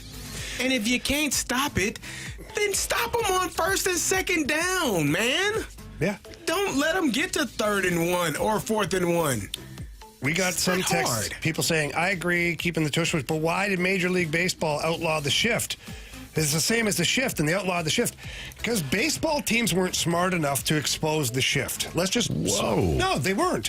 Let's just talk turkey here for a second. Sure. When I watched games played at Busch Stadium when the shift was still on, the third baseman was standing at second base. The shortstop and the second baseman were on the other side of it. Lay a bunt down. All you got to do is bunt the damn ball down third base. You might get a double out of it. It's hard to do that. It's not. You practice it. Alec Burleson did that today. No, but guys, listen here. The Eagles figured out the tush push. Nobody else has been doing. They figured it out. So the one team in baseball that would have figured out every time they shift, we're bunting down third base or down first base. Finally, teams would have said, maybe this full shift isn't the greatest thing. Let's go back to playing positional. Yeah. All it takes is one team to figure it out. Yet nobody in baseball took advantage of the full-on shift. Because you got to hit a home run or strike out, dummies. That's what killed baseball. That philosophy. Sorry, we're on football. Go ahead. Whatever. Continue. What is killing baseball? Don't say... The Dodgers. Oh, my God. They are. They're brutal. Kick him out of the You league. got to check. You better win this year or I'm going to be insufferable. More so than I better win? Yeah, more so than I already am. Okay. Football, baseball, how about basketball? No problem. Go ahead. Yep. Carey, no cap, actually. No cap. No cap. lie. We're going to talk about basketball here for maybe a minute. Carey, SGA, MVP. As he should be. You were calling it. He should be. You guys were rhyming there. He should be. He did a great job all year long. I know Jokic made a push late there in the season. He averaged a triple-double. He played a hell of a season. But SGA was the best player on the best team all season long, no doubt about it.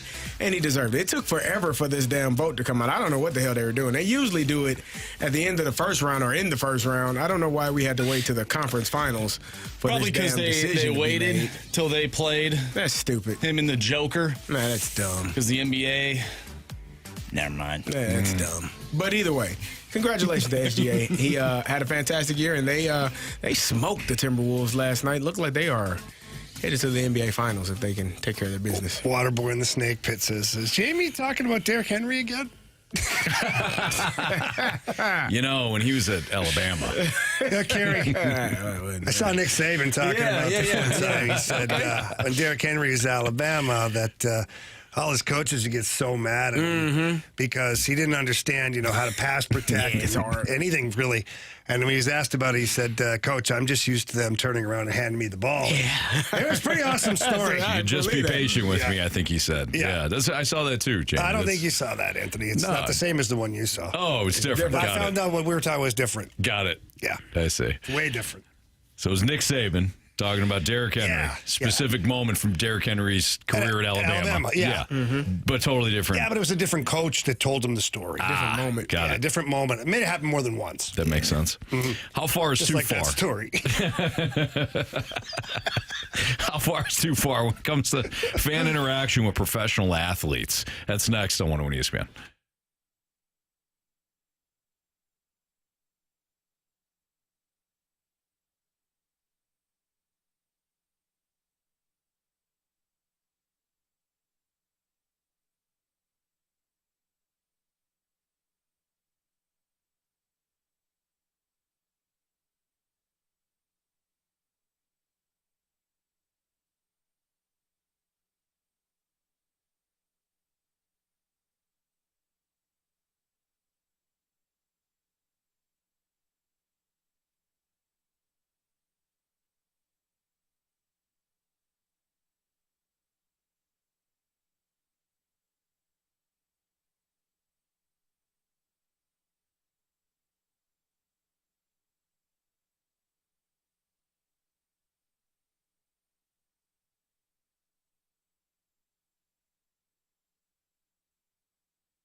If there's two things that have made Toronto not a place that Mitch Marner is all that eager to keep playing in, it would be his original contract negotiation back in 2019, which he and his camp extended into training camp, but that's when the fans started to turn on him. Mitch gave interviews at that time, said it was the first time he'd ever been yelled at. He was walking his dog once, and some guy that summer was yelling, like, why don't you have a contract? And people started talking a lot about his dad and what role his dad may or may not have played in those negotiations. And Mitch kind of bristled at his family being brought into it. And then on top of that, in the 6 years that followed, when the playoff success wasn't there, a lot of it was aimed his way. And I will say, much of it justified, but I'm aware of a few incidents that Mitch had to deal with, and there's probably more that I don't know about, where it bordered on harassment, and it was very uncomfortable for him and people he cares about. That was on NHL Insider. That was Chris Johnston and Julian McKenzie discussing the reasons why Mitch Marner could choose to leave Toronto this summer when his contract is up. We've got two professional athletes on this show and two guys that I'm sure have heard a lot of crap from fans. We don't know the intimate details when it comes to Mitch Marner and what he actually heard. Things. But I mean, Carey, you're laughing about it. Jamie, you've heard some stuff. You're kind of shrugging it off. A lot of it, I'm sure you guys do have to shrug off. Like it's just part of it, and you realize that some people are idiots, and there's nothing you can do, and you move on. So, but how far is too far? Yeah. So the things I'll reference is it was never home fans for me. Like I went into other rinks and other cities when I'd even be at restaurants or hotels and people would recognize me or from the night before or you get the business. I mean, I'll never forget an elderly lady in her 80s went out of her way to come over and tell me that she hopes I die tomorrow night. Oh man, yeah, I hope you die. And I bit my tongue, Anthony.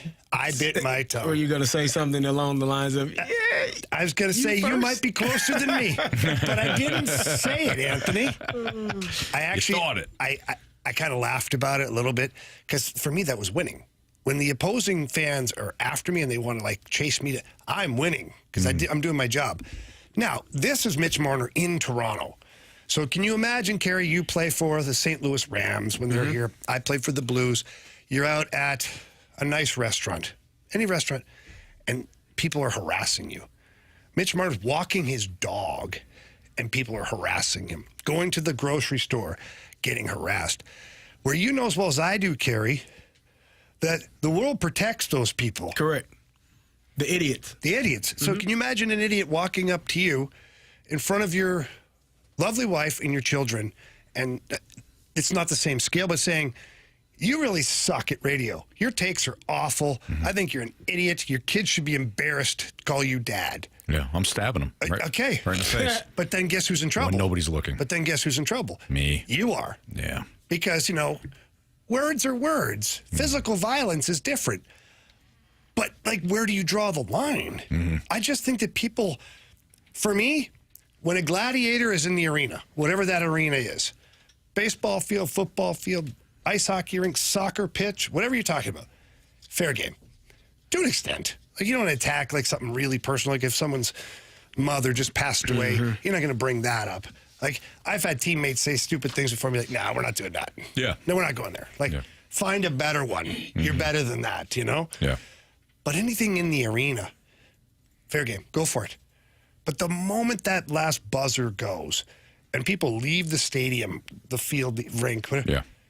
that's it, man. Yeah, and I think I like that, Jimmy, because it is pretty simple. You're getting paid to play that game. You're getting a paycheck for that game, right?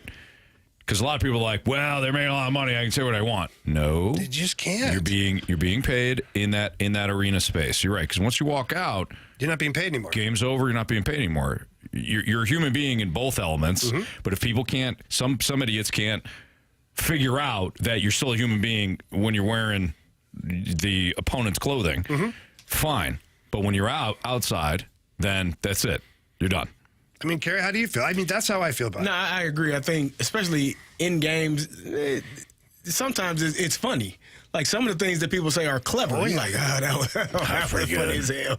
I've laughed a lot at some things people have said about me.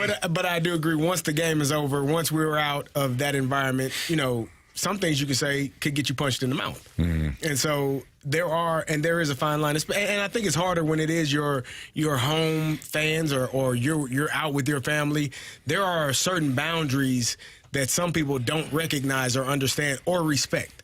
Like if you're with your family or you're out in the neighborhood and you're doing something, if somebody says, "Hey, can I take a picture with you?" Yeah, sure, but you're not obligated to do anything with anyone at any time unless it's an event where you're signing autographs or you're doing that type of thing. I was laughing because I remember I had a high ankle sprain. I was out for 2 or 3 weeks, and I had an autograph signing, and which is prearranged prior to the season or prior to this injury happening. And I'm walking in, and this guy, "Why the hell are you here? You're supposed to be rehabbing." Dude, it's 10 o'clock on. You're welcome, sir. Appreciate you coming by. Hell alone. What do you mean? Or you might be in the grocery store and you're injured. Why are you? Should I starve? Right. You don't want me to eat either? I should be sprained ankle and starving. Cool. So I do think people don't have the understanding of those boundaries and when to speak and be respectful or when to not. And so if you're a player of Mitch Marner's caliber and you're dealing with that and it's consistent, you can't go anywhere. You're relegated to work and home. You can't go out with your family. You can't go. And I don't know if that's the case for him, but if that is the case, that's probably a place where you don't want to be. Mm-hmm. Because it's not a place that you can raise a family or feel comfortable. You can't go to the movies. You can't go out to eat. You can't do things. You can't go to your kid's soccer game or baseball game because when you're there, people are talking to you. Man, I don't want to talk about that right now. And we're talking about adults. Yeah. And it happens with kids, too. Yes. Because your kids go to school locally. Yeah. Dad or mom says something at home. They're watching the game. And they tell the kid goes to school, says, "Your dad sucked last night. I wish he could make a save," Mm-hmm. Now your kids are carrying that weight around. Yeah, and they don't understand. They don't understand that. They can't grasp that. It's just, listen, I'm all for people being super intense at the event. Once the game is over, man, like the athletes know the game is over. Mm-hmm. Like we'll go hug it out with a guy that we just went to war with. You tried to knock his head within off. the sport, of course. Yeah. You try to knock his face off, and you're having a beer after. Like I remember I was in New York one time, and we had a bad year that year, and I was at the bar after the game, and this guy came up trying to challenge me. He's an Islanders fan. He's like, "What are you doing in here? You guys were terrible tonight. What are you doing drinking in here?" I go, "Okay, first of all, it's exactly why I'm here drinking." And he was just answer your own questions, sir. And he was like, "That's a good one. That's a good one." I was like, "Exactly." I'm like, "What do you want? human being. What do you want?" I go, "What were you coming up to do?" He goes, "I didn't really know what I was gonna do." I'm like, "Okay, well, why don't we just have a beer and call it a day?" Yeah. He's like, "Okay." Like you try to diffuse the bomb when you can, right? But some guys will step up and they say stupid stuff. The alcohol's going, and you're like, then you've got to have the wherewithal to walk away, and that was the hard part. Some nights is just be like, you know what? Yeah. There's another bar serving a beer. I'm gonna go there. Yeah. Air Comfort Service text line is 314-399-9646. If you have a opportunity, or you have an opportunity, if you want to play in the Gauntlet, text in Gauntlet to 314-399-9646.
warriors. 4 categories, 1 challenger.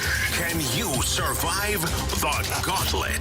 Brought to you by Blue Note Roofing. Roofing, siding, and gutters. Visit BlueNoteRoofingSTL.com for a free inspection. 403 your time check, brought to you by Clarkson Jewelers, an officially licensed Rolex jeweler. Time for the Gauntlet. Andrew Marsh, Carey Davis, James Rivers, I'm Anthony Stalter. We welcome in Jim. What's up, Jim? Hey, how you guys doing? We're doing great, man. Appreciate you listening. Thank you for playing. Would you like to take on Marsh, Carey, Jamie, or me? Man, I wanted Jamie, but you never get a chance to play against a Super Bowl champion, so Carey it is. Carey Davis. All right, Jim, good luck. Sounds good. Thank you. You too. All right, there you go. Boy, Jim sounds like a really nice guy. I don't blame you for avoiding Marsh, too, because as we know, Marsh only defeats really nice dudes in the Gauntlet. Jim, go ahead and tell the aforementioned Marsh to spin that wheel. Spin that wheel, Marshy. Jim, what are you hoping for, kid? You know what? Anything. Well, I like your strategy. Here's the thing, though. The wheel already knows. The wheel already knows what you want. It's done spinning. What's the category that you really actually wanted, Jim? Random. Yeah, he got it. It's random. You snuck one by the wheel? Wow. All right, so it is random. You're going to get 4 random questions. Thank you, Marsh. 4 random questions, all worth 2 points, unless you ask for the options. If you do ask for the options, no problem. But those questions are only worth 1 point. Are you ready? Yes, sir. All right, here we go. Question 1. 57 people perished when Mount St. Helens erupted on May 18th, 1980. In which of the Pacific Northwest states does this volcano exist? Washington. Final answer. All right. All right, question 2. In 1951, future U.S. President Ronald Reagan starred opposite a chimpanzee named Peggy. Name this infamous comedy. Options. Was it Mighty Joe Young, Monkey Business, or Bedtime for Bonzo? Let's go with monkey business. Final answer. Thank you.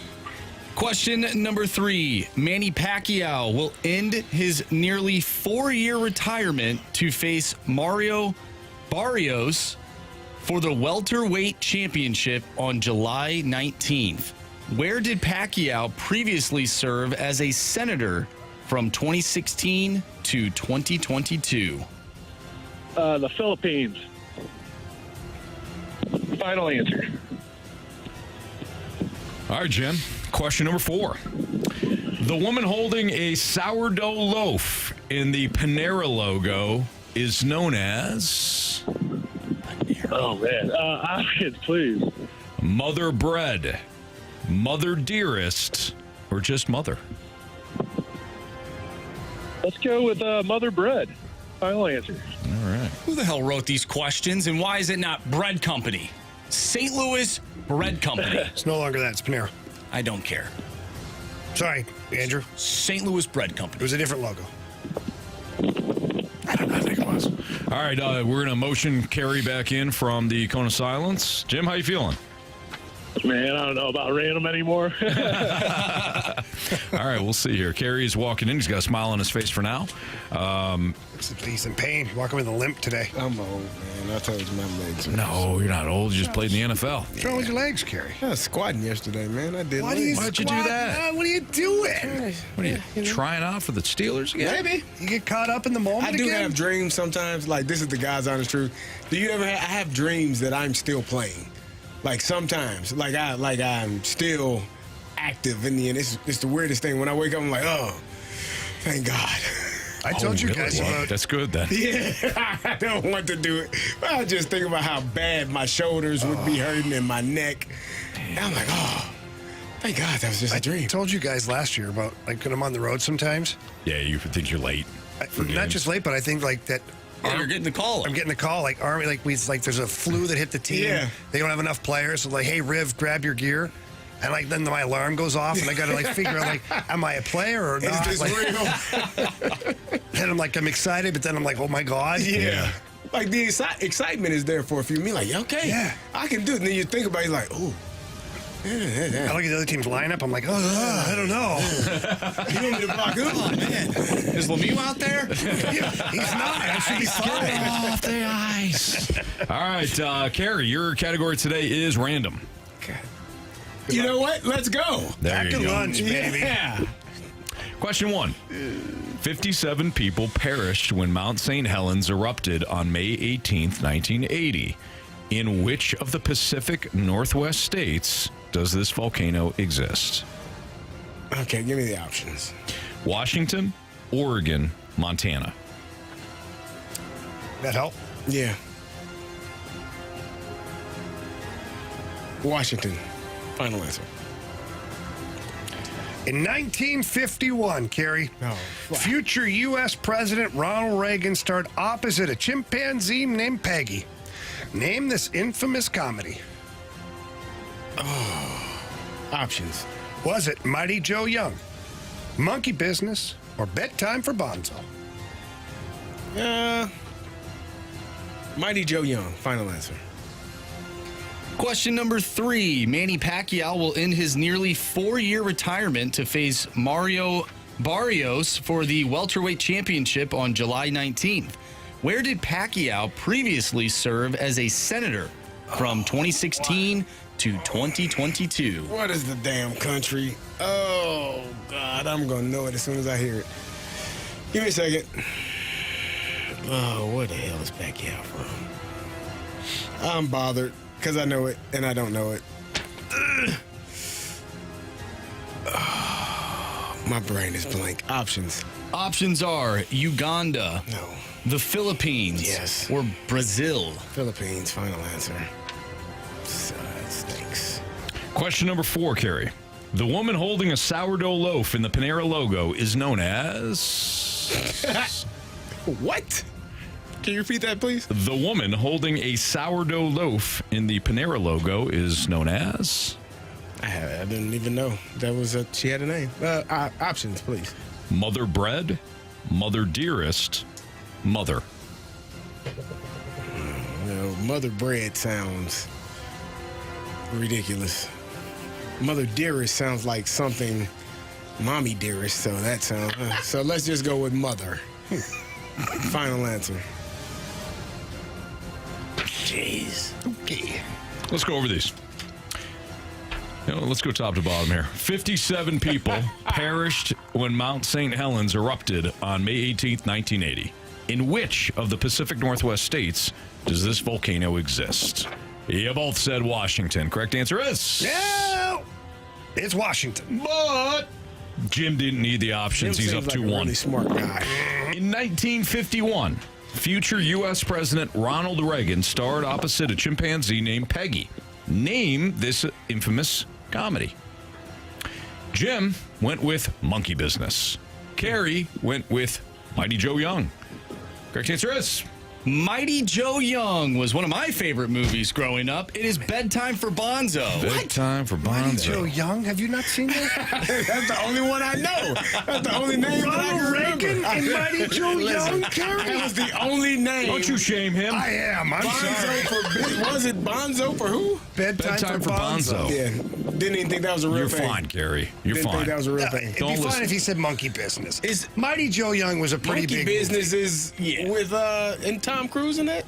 No? Who's in that? Who's in Monkey Business? That's risky business. That's risky business. Now, how do you feel about it? Is Bonzo the monkey with the red cheeks and the symbols? I have no idea. The one that kills people? Oh, maybe I'm thinking of a different monkey. Yeah. This is monkey does. business here. I seen the trailer. Bad stuff happens when that monkey with those symbols. Joe Young. All right, hey, I was let's get thinking back to risky this. business. I was like, that's definitely not it. Golly. All right, so Jim's still up 2-1. Yeah, it's hard to believe. Manny Pacquiao will end his nearly 4-year retirement to face Mario Barrios on the for the welterweight championship on July 19th. Where did Pacquiao previously serve as a senator from 2016 to 2022? You both answered the Philippines. Correct answer is... It is the Philippines. But Yep. Jim didn't need the Yeah, options. that's a wrap. I'm Jim is up 4-2. gonna head on back. The woman holding a sourdough loaf in the Panera logo is known as, CD says mother, Jim says mother bread. Jim. You have chosen wisely.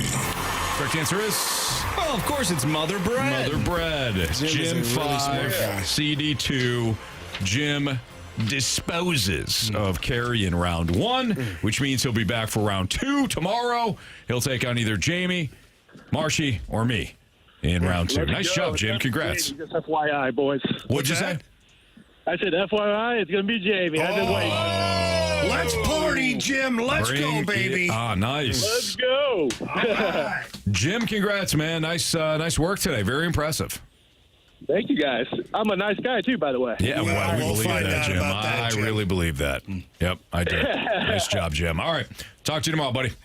All right, see you guys. See you later, buddy. You guys are calling me. It was a 1949 version of Mighty Joe Young. There you go. See? He could have been in that. That damn crazy? It's pretty crazy. No. Not that crazy. It's pretty There's crazy. a 1949 version. Gary, I've got your back on Thank this. you. And you said 1951? Was that the question? Yep. I was only off by 2 years. Yep. Whatever. Whatever.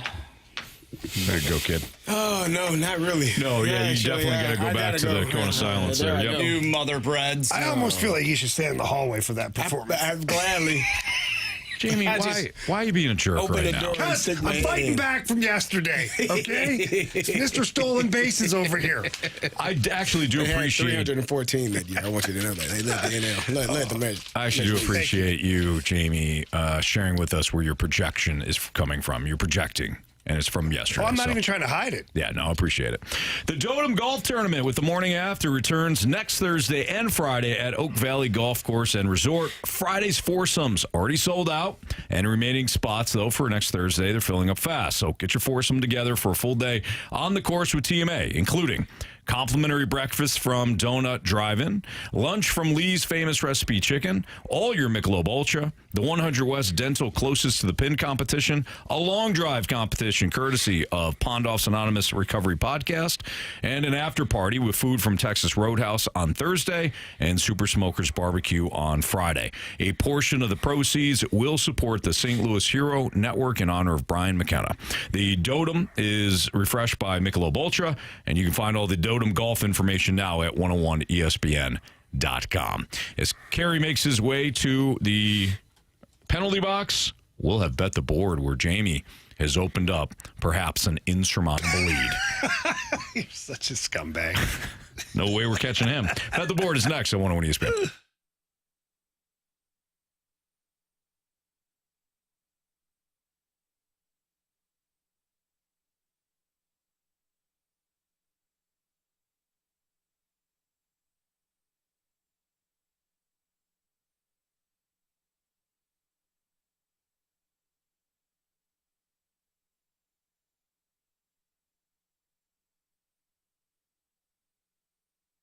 Great deals right now at Auto Centers Nissan Herculaneum. They got no payments for 6 months on select new Nissans, no payments for 3 months on used vehicles, a complimentary new car lifetime warranty. How about that?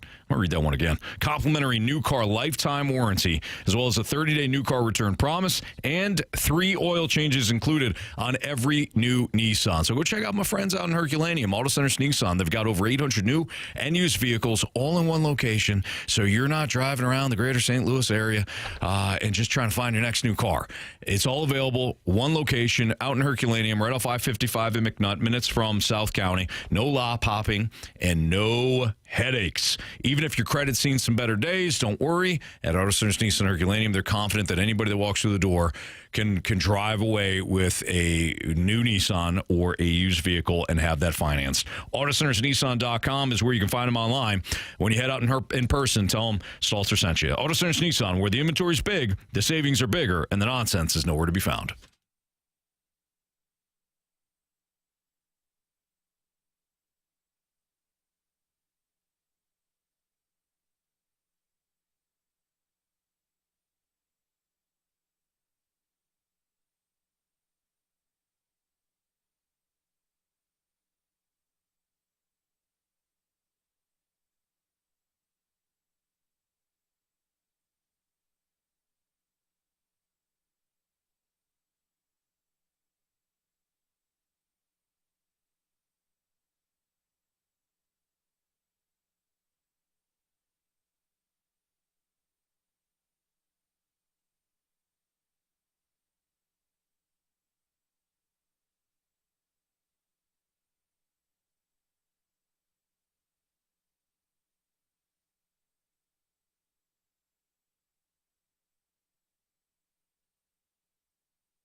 Bet the board here in the Fast Lane on 101 ESPN. We have Anthony Becht, by the way, coming up in 10 minutes.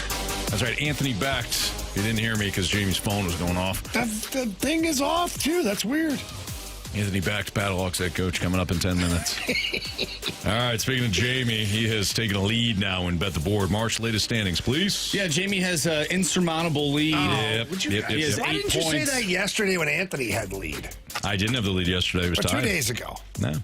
As it didn't feel Marsh, I don't insurmountable. feel like you're like a team guy. You're like just one, like you're piling on me here right now. I don't know why. Marsh, I think you're an just said excellent team you're player. in the lead. Excellent team It's a player. compliment. You're No, winning. it's not. I know what you're doing, and I don't like it. All right, Jamie has a 1-point lead over Anthony. Is that better? Yeah, that's fine. Okay. Acceptable. Thank you. Anthony, you have 7 points. Carey has 6 points, and I have 5 points. Oh, now I know where the anger's coming from. Why do you be that way? Oh, stop. Jamie. You, of all people, What? stop. Nah, me of all people. You know, It's like you, Carey, trying to polish up his halo over there. it's not right that you attack our teammates like that. It's I just attack not. myself, too. Well, Anthony. I'll make it right. Doesn't make it right. Depends. All right.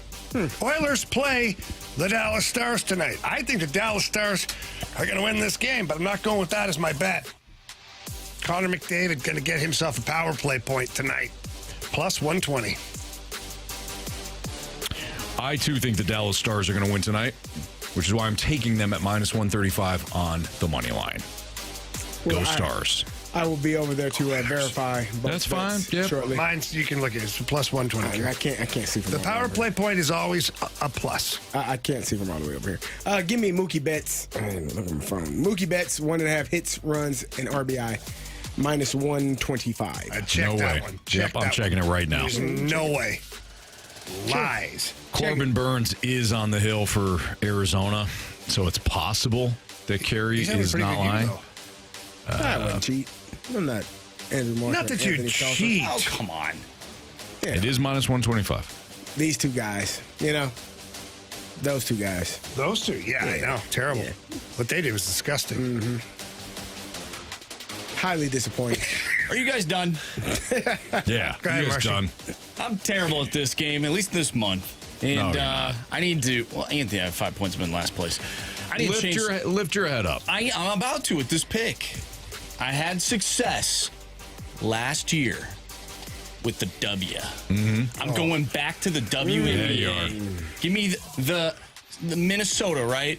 Minnesota Timberwolves. Terrible game last night. You know who's going to pick them up tonight? That would be the Minnesota Lynx at minus 11.5. You're laying 11.5 with the old Lynx? Yeah. Oh, wow. They're taking on the Dallas Wings. The money line, they're minus 650. So I think maybe, Yeah. I think maybe they'll be able to cover. Yeah. Interesting. Okay. All right. There's bet the board. Yeah. You don't like my play? You No, don't I like do. the W. Yeah. I feel like he is apprehensive. He's just glad you didn't do the money line. Well, we wouldn't have allowed it, and Marsh knows that. We wouldn't have known because Yes, nobody we- pays attention. Jamie does. He had a whole segment about the W last night or yesterday. No, I'm talking Yeah. about pays attention Right. to the picks. He had a segment about the Well, W as soon as you said minus 11.5, I knew no chance in hell that he was going to go with the money line. It's at minus 108. What is? minus 11.5. The 11.5 Oh, is okay. at minus 108. Yeah, not the money line. Oh, absolutely not. Yeah, the money line is like probably minus 1,200. It's He said 650. 650. Oh, You don't that's it? listen. Yeah, divided by 2. He wasn't listening. He wasn't Divided by listening. 2. You literally He didn't said care. what the No, You money didn't line finish. You didn't let me was. finish. Divided by 2. I'm going to come back and win this Roughly. month because of the W. Speaking of winning, Florida Panthers won 5-2 last night What a in Carolina. dismantling. By the way, I cannot wait to see the rest of the series.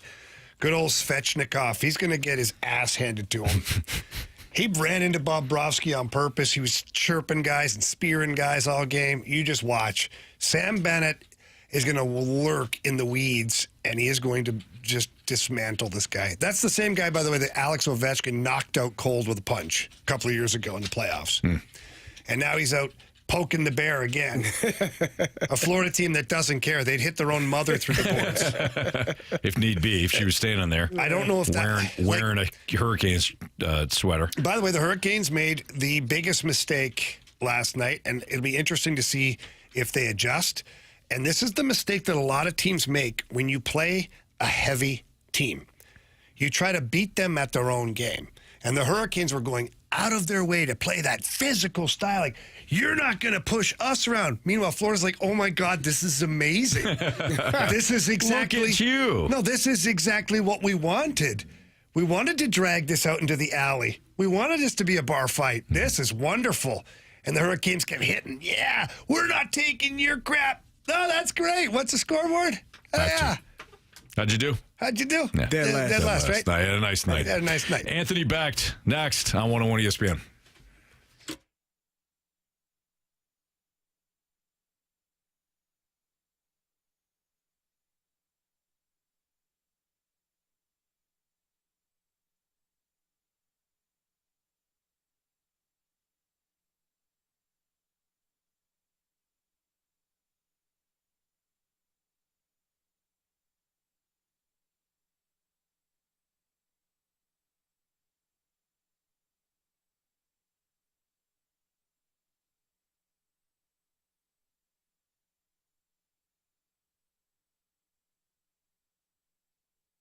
Anthony, I love helping people out, especially when, there's guys that are 30, 40, 50 years old. They come up, talk to me, whether it's at a restaurant or at the golf course, whatever it is, the gym for that matter. And they have taken our advice, gone into mentality, and they've said it's changed everything for them. And I tell them all the time, I can only tell you what to do. You've got to do it on your own. Then you got to put the work in and go see our friends over at Mentality. And he said the same thing. He was raving about it. He goes, I walked in and the staff was awesome. Sat down, talked to the board certified physicians, told them what was going on. And they kind of knew right away, but then the blood work came in. They knew low on testosterone. Vitamin B was way down. Iron, not good. Like all these things that make you feel terrible. Had he not gone into Mentality, he would have continued to feel terrible.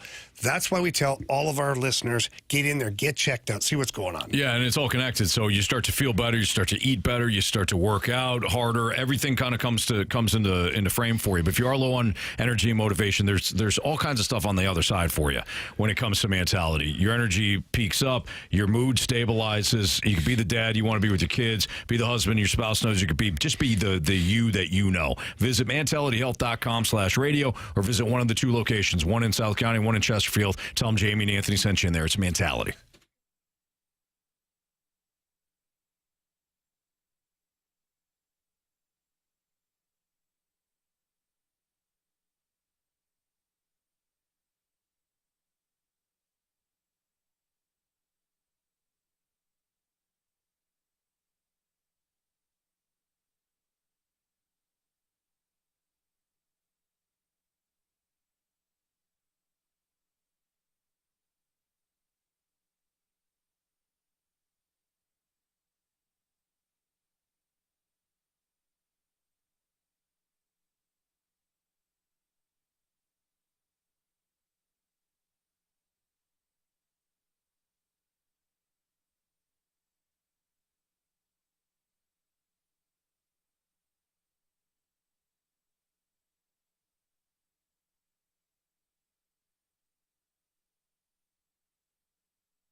101 ESPN Sports Center.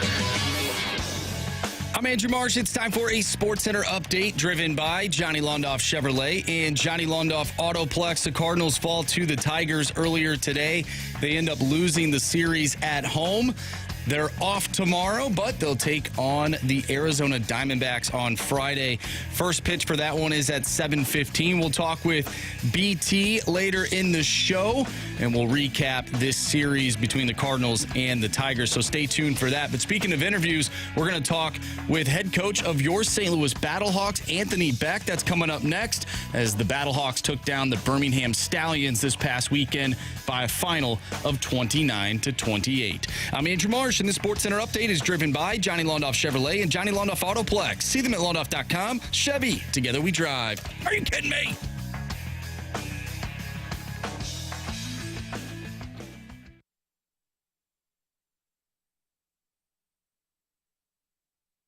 We're talking Battlehawks with the head coach. It's time for Anthony Becht's Call-In. Presented by Lee's Famous Recipe Chicken, home of the Battlehawks box.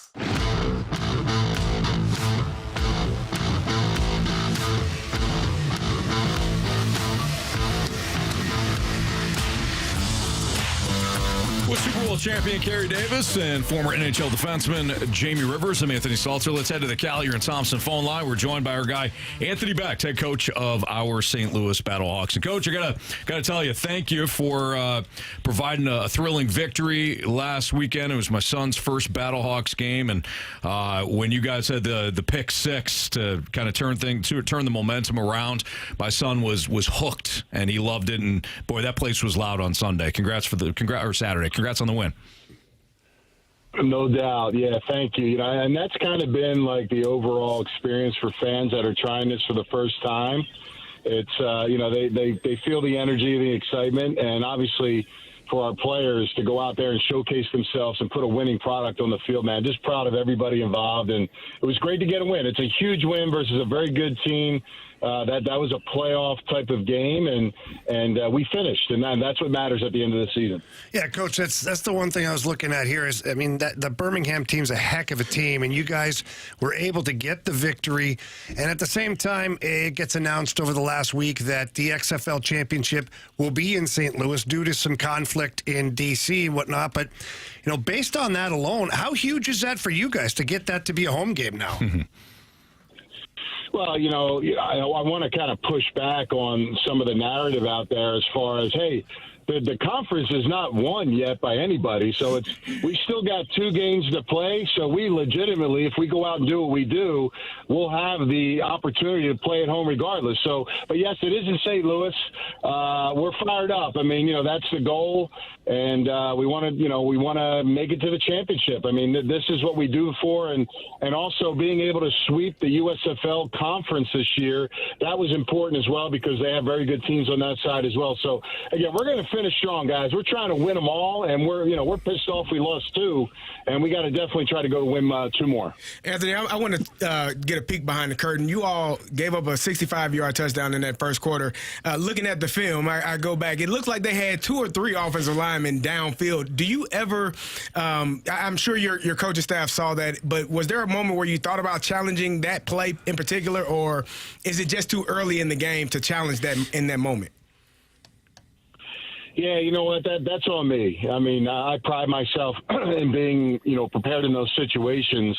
I think the fact that, when it happened in the game was right off the jump, between coaches kind of disappointed in my earpiece at that moment in that play, and then just kind of the whole situation. I didn't really follow my own protocol as far as, hey, let's look at that. Let's make sure there wasn't any holds by the tackles or anything of that nature. So that's been the way I've done it. Obviously, something in that happening that early kind of threw me off, and that's on me. So I got to be better on it. But yeah, that would have been called back if I had challenged that in that opportunity. So again, that's a good catch by you, and I got to be better in that moment. Coach Anthony Becht joining us right now on the Fast Line on 101 ESPN. Some big moments out of your offense, and then some moments I'm sure that provide learning opportunities during the week. Coach, how do you feel like your offense is progressing under Max Duggan? Well, we rushed for 175 yards versus the number one rushing defense in the UFL. I think Max continues to get better. We should have had a touchdown on the first play of the game. He was just a little off with his timing. The route was great. Peasy did a great job of whipping the corner's butt and getting open. And I think at that point, this is where, again, the reps and, just in those moments, Max has got to make that play. And I think for me, he's been growing every single week. I just want to make sure he's seeing it and he's getting the ball out to the right guy. But, the timing and, again, just the process has to go a little bit faster so that we can hit those. So we got plays to be made in the passing game. We're making some of them, but we got to make more. And, every week, again, every rep that Max gets, he's got to get better in there. But I've been very happy with the way he's managed the game and the way he's used his legs and the balls that he is completing with his arm throughout the games. Coach, regardless of where the last two games go, which, yes, you want to win them, and we want you guys to win them too, your opponent will be the DC Defenders in the XFL Conference Championship. In Week 3, they got you 27-15. Now when you guys face them in the Conference Championship, what would you like to see different from your team that maybe DC was able to, do to you in Week 3 that you've learned from those mistakes? Yeah, obviously turnovers, right? We crushed ourselves with interceptions, with fumbles. At the end of the day, guys, it was 18-15. We get a turnover, and we have the ball in our territory to kick a field goal to at least tie it after all the madness that happened in that game, and we threw an interception. So we got to get better there. Every time we protect the football, we win a game, and that's important. Also, listen, I give them credit defensively. Our game plan, they had a good plan against us. They kind of hurt us on the perimeter and on the inside. They had an extra player in the box, and we tried to adjust, but we just didn't get enough plays in that football game overall because we didn't convert third down. So we will be better in those instances. Obviously, Max didn't play in that game. They're going to have to defend against him, and we'll be better prepared in that moment when we get to the conference championship opportunity. Anthony, I saw you posted on X over the weekend that you received a letter from Daryl Johnston congratulating you and the Battlehawks on making it to the conference championship.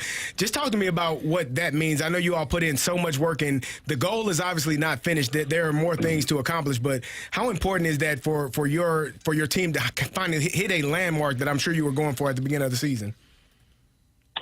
Yeah, there's no doubt. I think for me, being a first-year coach 3 years ago, I promised championships. I wanted them year one.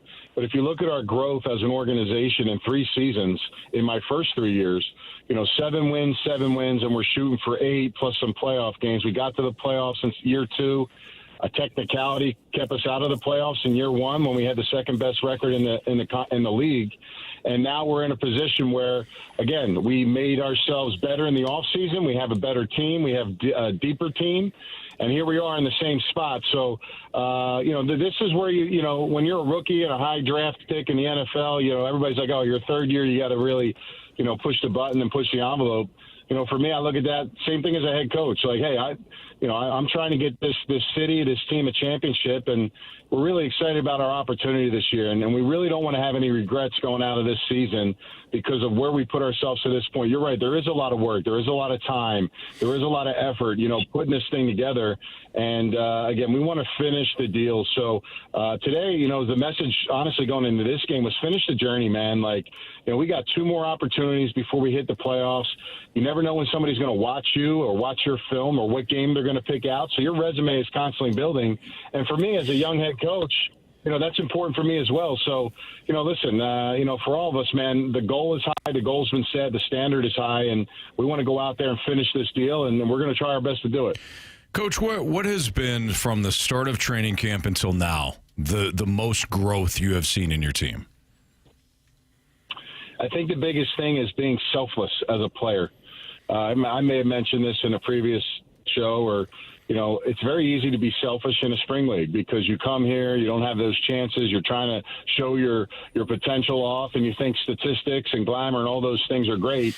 honestly, they're great if you're on a winning team, and that's what we preach.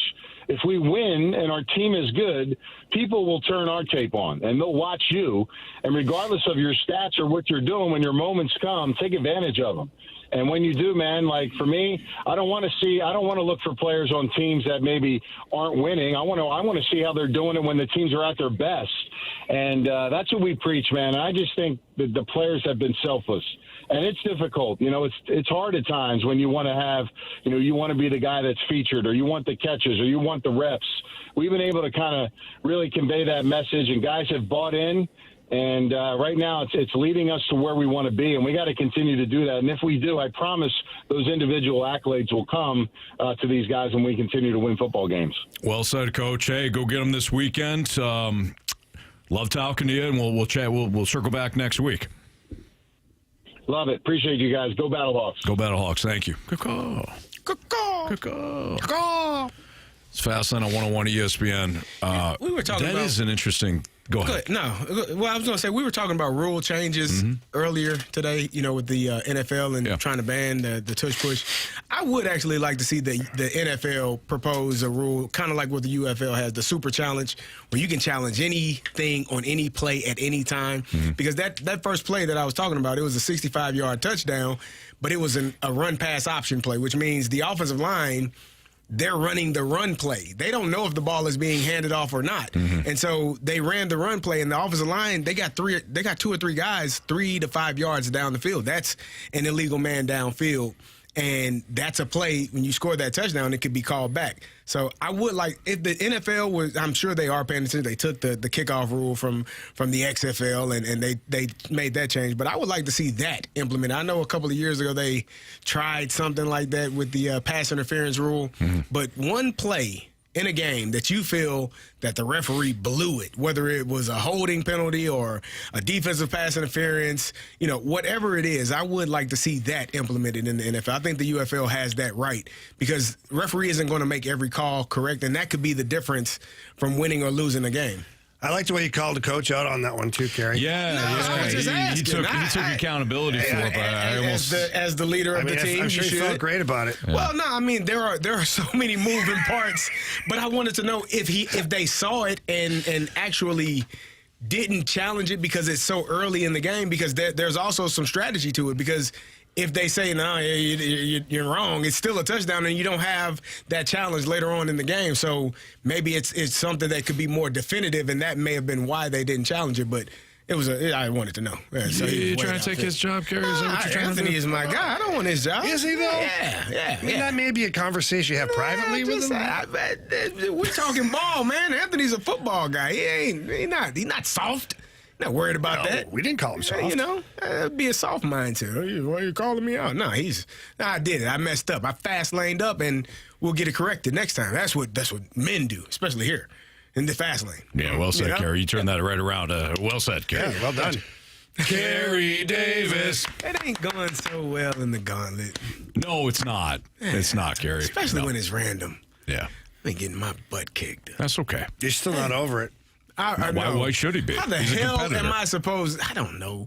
Man, give me something of pop culture since the 90s, man. Well, a couple of the texts did say, you know, Carey, being a movie star, should have known the movie. I did name the movie. It was 1949. They didn't name the right one, though. Well, I was in the ballpark. Were you? Just didn't know Ronald Reagan was in that movie. Yeah.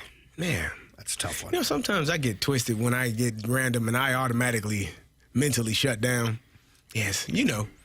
Been there. Yeah. Why did you say that? Yeah, no, he's right. Yeah. He knows deflecting. I shut right down. We're teammates. He might be deflecting, but he's telling the truth. We're teammates. Yeah, no, he's telling the truth on that one.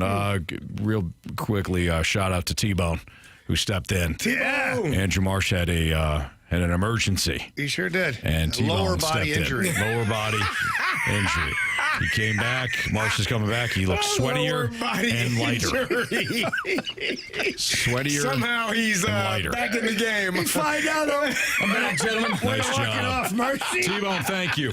Good stuff there. T-Bone. T-Bone. Whoa. Yeah, Marsh did the clap thing. Bad. Like he got anything. He did the even clap said it was thing. weak sauce. That was bad. T-Bone, T-Bone, T-Bone, T-Bone. Great job, There we go. Tanner. Yeah, that makes. There we go. Is this Cardinals starting rotation, the way it's performing, is it sustainable? The underlying metrics would suggest no on certain players. It's next on 101 ESPN.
Let me tell you something about selling your home. It can be a real pain when you don't understand the market, which is why I use Gloria Loot with your home sold guaranteed realty.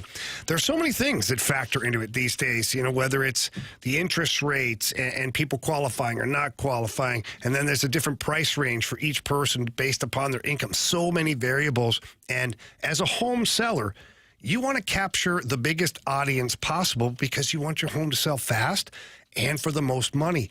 That's where Gloria Lou comes in. She's been in the business for over 20 years, and she understands exactly what can get you to the closing table. And she also understands the price of your home. She's not going to overprice it so it sits there forever. She's not going to underprice it so that you lose money. No, she's going to price it accordingly so where it's competitive. Lots of people go after your home. Maybe get some multiple offers, but again, getting you the most money that she possibly can for your home. So please, don't wait. Give her a call. Don't try to guess things. Call Gloria Lou. Tell her Jamie Rivers sent you in. Her number is 314-325-6888. Again, that's 314-325-6888. Or you can always visit GloriaHasTheBuyers.com.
at it, Michaelis' underlying stats still aren't good, but the actual results look awesome. And a lot of that is because the defense behind him has been great. Andre Palante, underlying stats look really bad. Eric Fetty, underlying stats look pretty bad so far this year. That's 3/5 of your rotation. And those are the guys that he just mentioned as being like, these are the reasons why I'm worried. Can this, what we have seen thus far, continue to happen over the long haul? That's Brandon Kiley of BK and Ferrario. This was a couple of days ago, and one of the guys were discussing an article written by ESPN.com's David Schoenfield about whether or not the Cardinals and other teams are real. And, the team is real, guys. I'm talking about the playoff chances. Oh, okay. I was confused. So Schoenfeld, again, this was a couple of days ago, his ultimate verdict was not real. And one of the things that he pointed out was that the rotation kind of outperforming what the underlying metrics suggest. As David Schoenfield writes, the number that jumps out, however, is the strikeout rate from the rotation. Eric Fetty, Andre Palante, and Miles Michaelis are all averaging fewer than 6 Ks per 9, and it's difficult to remain successful in this baseball era with a strikeout rate that low. Of 116 pitchers with at least 40 innings, that trio, again, Fetty, Palante, and Michaelis, ranks 105, 106, and 111th in strikeout rate, and also combined for a 3.77 ERA. Add in Liberatore and Sonny Gray, and that's a rotation that could make the playoffs if they can keep it going. I'm skeptical, although Palante in particular is an extreme ground ball pitcher and has great infield defense behind him in Mason Wynn, Nolan Arenado, and Brendan Donovan. I looked at the underlying metrics. Fetty, Palante, Michaelis. Fetty and Michaelis specifically, not great. But I will say this. If you're not a high strikeout pitcher, or if you're not missing bats frequently, a lot of the advanced metrics don't paint you in a great light. If you are a ground ball pitcher, and Palante, extreme ground ball, Fetty, ground ball, Michaelis, ground ball, you can have success. We're seeing it. It's just you're not going to look good in terms of the metrics, and that's what describes 3/5 of your starting rotation. It's not a bad thing, and Schoenfield's not wrong when he says, "Hey, typically you need high strikeout guys if you're going to be successful." Mm-hmm. It just puts more pressure on your defense to continue to do its job and continue to have those high, the numbers of the above outs that rate needs to be high in order for this pitching staff to succeed. So it's kind of a good and bad thing, quite frankly. Like, I'm not overly concerned by the underlying metrics because these guys are keeping the ball in the yard, say for Fetty 2 nights ago or last night. And the fact that your defense is playing well, it just needs to continue. That's my thought process on this, all the numbers, schmumbers, That's what you say. You wear that T-shirt that says numbers, schmumbers. Right? Yeah, go number yourself is what you say. Pretty much. The ERA is a number that matters to me, Anthony. They're top 10 in the league for the starting pitchers. Just going off of those guys, right? And I think that's okay. You might not strike out a lot of guys. Now, when you go to strikeouts per 9, they are like 27th. But they aren't strikeout pitchers. They don't have swing and miss stuff, right? We don't have that in this rotation. Outside of Sonny Gray and Liberatore, no. There you go. So this team and this starting rotation, they are who we thought they were. And they are a little bit better. And we're okay. Because as long as they are keeping the ball on the ground and in the park, guys are making plays. And guys are making plays. The concern that I have, Sonny Gray has given up 9 home runs in 10 starts. That, to me, feels like a lot. I don't know how you feel, but that number feels. Don't trade him. No, trade him. You trade everybody. Now you don't trade this guy? Well, what are you getting in return? I don't know. Okay, you didn't care with Jordan Walker. Well, no, you're probably not going to get an ace in return if you're giving your ace. So the numbers. Oh, he's using my own. He's using my own thing against me. Doesn't work out. Moment you trade Sonny Gray, you're looking for another Sonny one. Gray. See? Yeah. Whoa, Carey Davis. Sometimes. Yeah, Off the top row. Yeah. But I'm not overly concerned with those numbers that he just displayed, because I think that this team what they do well, they have the defense to back it up. If you're a team that pitches the contact and you are a pitching staff, a starting rotation that allows hits, but you keeping it on the ground, you have a defense behind you that is capable of making plays and getting guys out. Yeah. So that's where I think the analytics and the number crunching can kind of be misleading because it depends on who's behind you. All right, if you got guys if you got a guy like Mason Wynn that can cover as much ground as he can, and has a rocket for an arm, and Nolan Arenado, who is still a high-caliber third baseman in the field, I don't think that's as big of a deal as maybe that would seem as the article is portraying. Yeah, it kind of, to use the old cliche, it is what it is. It's like if you have a football team that relies on strong defense and a running game but doesn't have much of a passing game, you can win a lot of games that way. Mm-hmm. But it just puts more stress on your ability to possess the ball, to cap off drives with touchdowns instead of field goals, because you don't have that big play potential in your passing game. Again, can you win that way? Yeah. It just puts an extra onus on your defense and your running game. Who's your defense? Again, because you just described the 2000 Baltimore Ravens. Why do you go to the exception every time? That's Why what do you you go just to the named. Ravens all the time? Because that's the team that people always talk about. Because Trent. What about the '85 Bears? Who the hell? How about Joe Flacco? Show him some respect. McMahon as the quarterback. He was better than Dilfer. What about the Legion of Boom Seahawks? They had Russell Wilson, again, a better quarterback. See where I'm going with this? Yeah. Okay. Thank you. I could say the Tampa Bay Buccaneers, the 2002 Tampa Bay Buccaneers. Yeah, Brad Johnson. Brad Johnson. Yeah. There you go. That's another exception to the rule. That's right. There you go. All right, it's Fast Lane on 101 ESPN. Sticking with our baseball theme, we got Brad Thompson coming up next. We'll talk to him about where the Cardinals currently are at following their back-to-back losses to the Tigers. Brad Thompson, next in the Fast Lane.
It is graduation season. Now is the time to get that perfect gift for that perfect grad. First of all, congratulations to all of our graduates out there. And second of all, Diamonds Direct has got you covered for that perfect gift. And they got gifts that fit every single budget, from a $500 piece to a once-in-a-lifetime piece. They've got everything over there at Diamonds Direct. Seriously, that place is amazing. If you've never been into Diamonds Direct, now would be the time to check it out. Graduation is a huge milestone. You might as well honor it with a gift that lasts forever. Diamonds Direct offers jewelry that symbolizes achievement, pride, possibility. If you have an idea, I guarantee you they've got it over at Diamonds Direct. And if you need some help of getting something that fits your graduate, to me, that's where Diamonds Direct truly does shine. The people there are amazing. They're diamond experts, but they're not forceful. They're not pushy. It's not like some other jewelry stores that maybe you've been to in the past. Diamonds Direct truly cares about their customers, and they know once you get that Diamonds Direct experience, you will be a client of theirs, a customer of theirs for life. That's certainly been the case in the Thompson household. Check them out. Go online. Go to diamondsdirect.com and get into the showroom. At Olive and 270 at City Place, it's Diamonds Direct.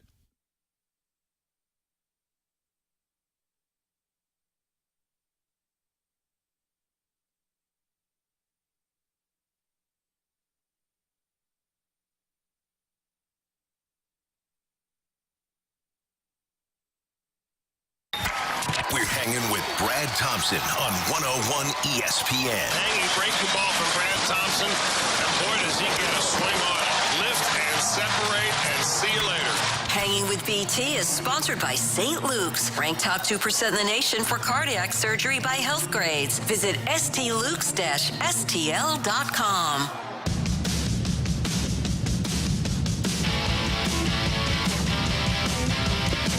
With Carey Davis and Jamie Rivers, I'm Anthony Stalter. Let's head to our Collier and Thompson phone line. We're joined by Brad Thompson, 2006 World Series champion, all-around great guy, and a dear friend of ours who joins us from his basement following some pre and post on FanDuel Sports Network. BT, how are you?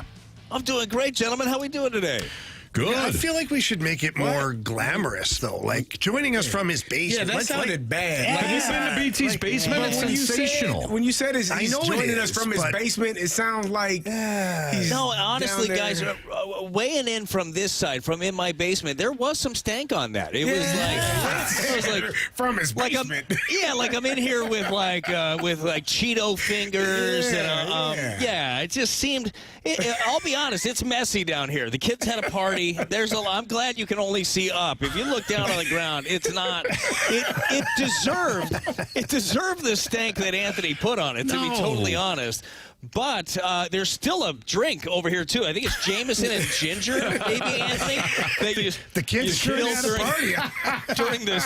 What? Not for the kids' party, from Anthony crying during a Super Bowl years ago. But You just left it there in honor. yeah, well.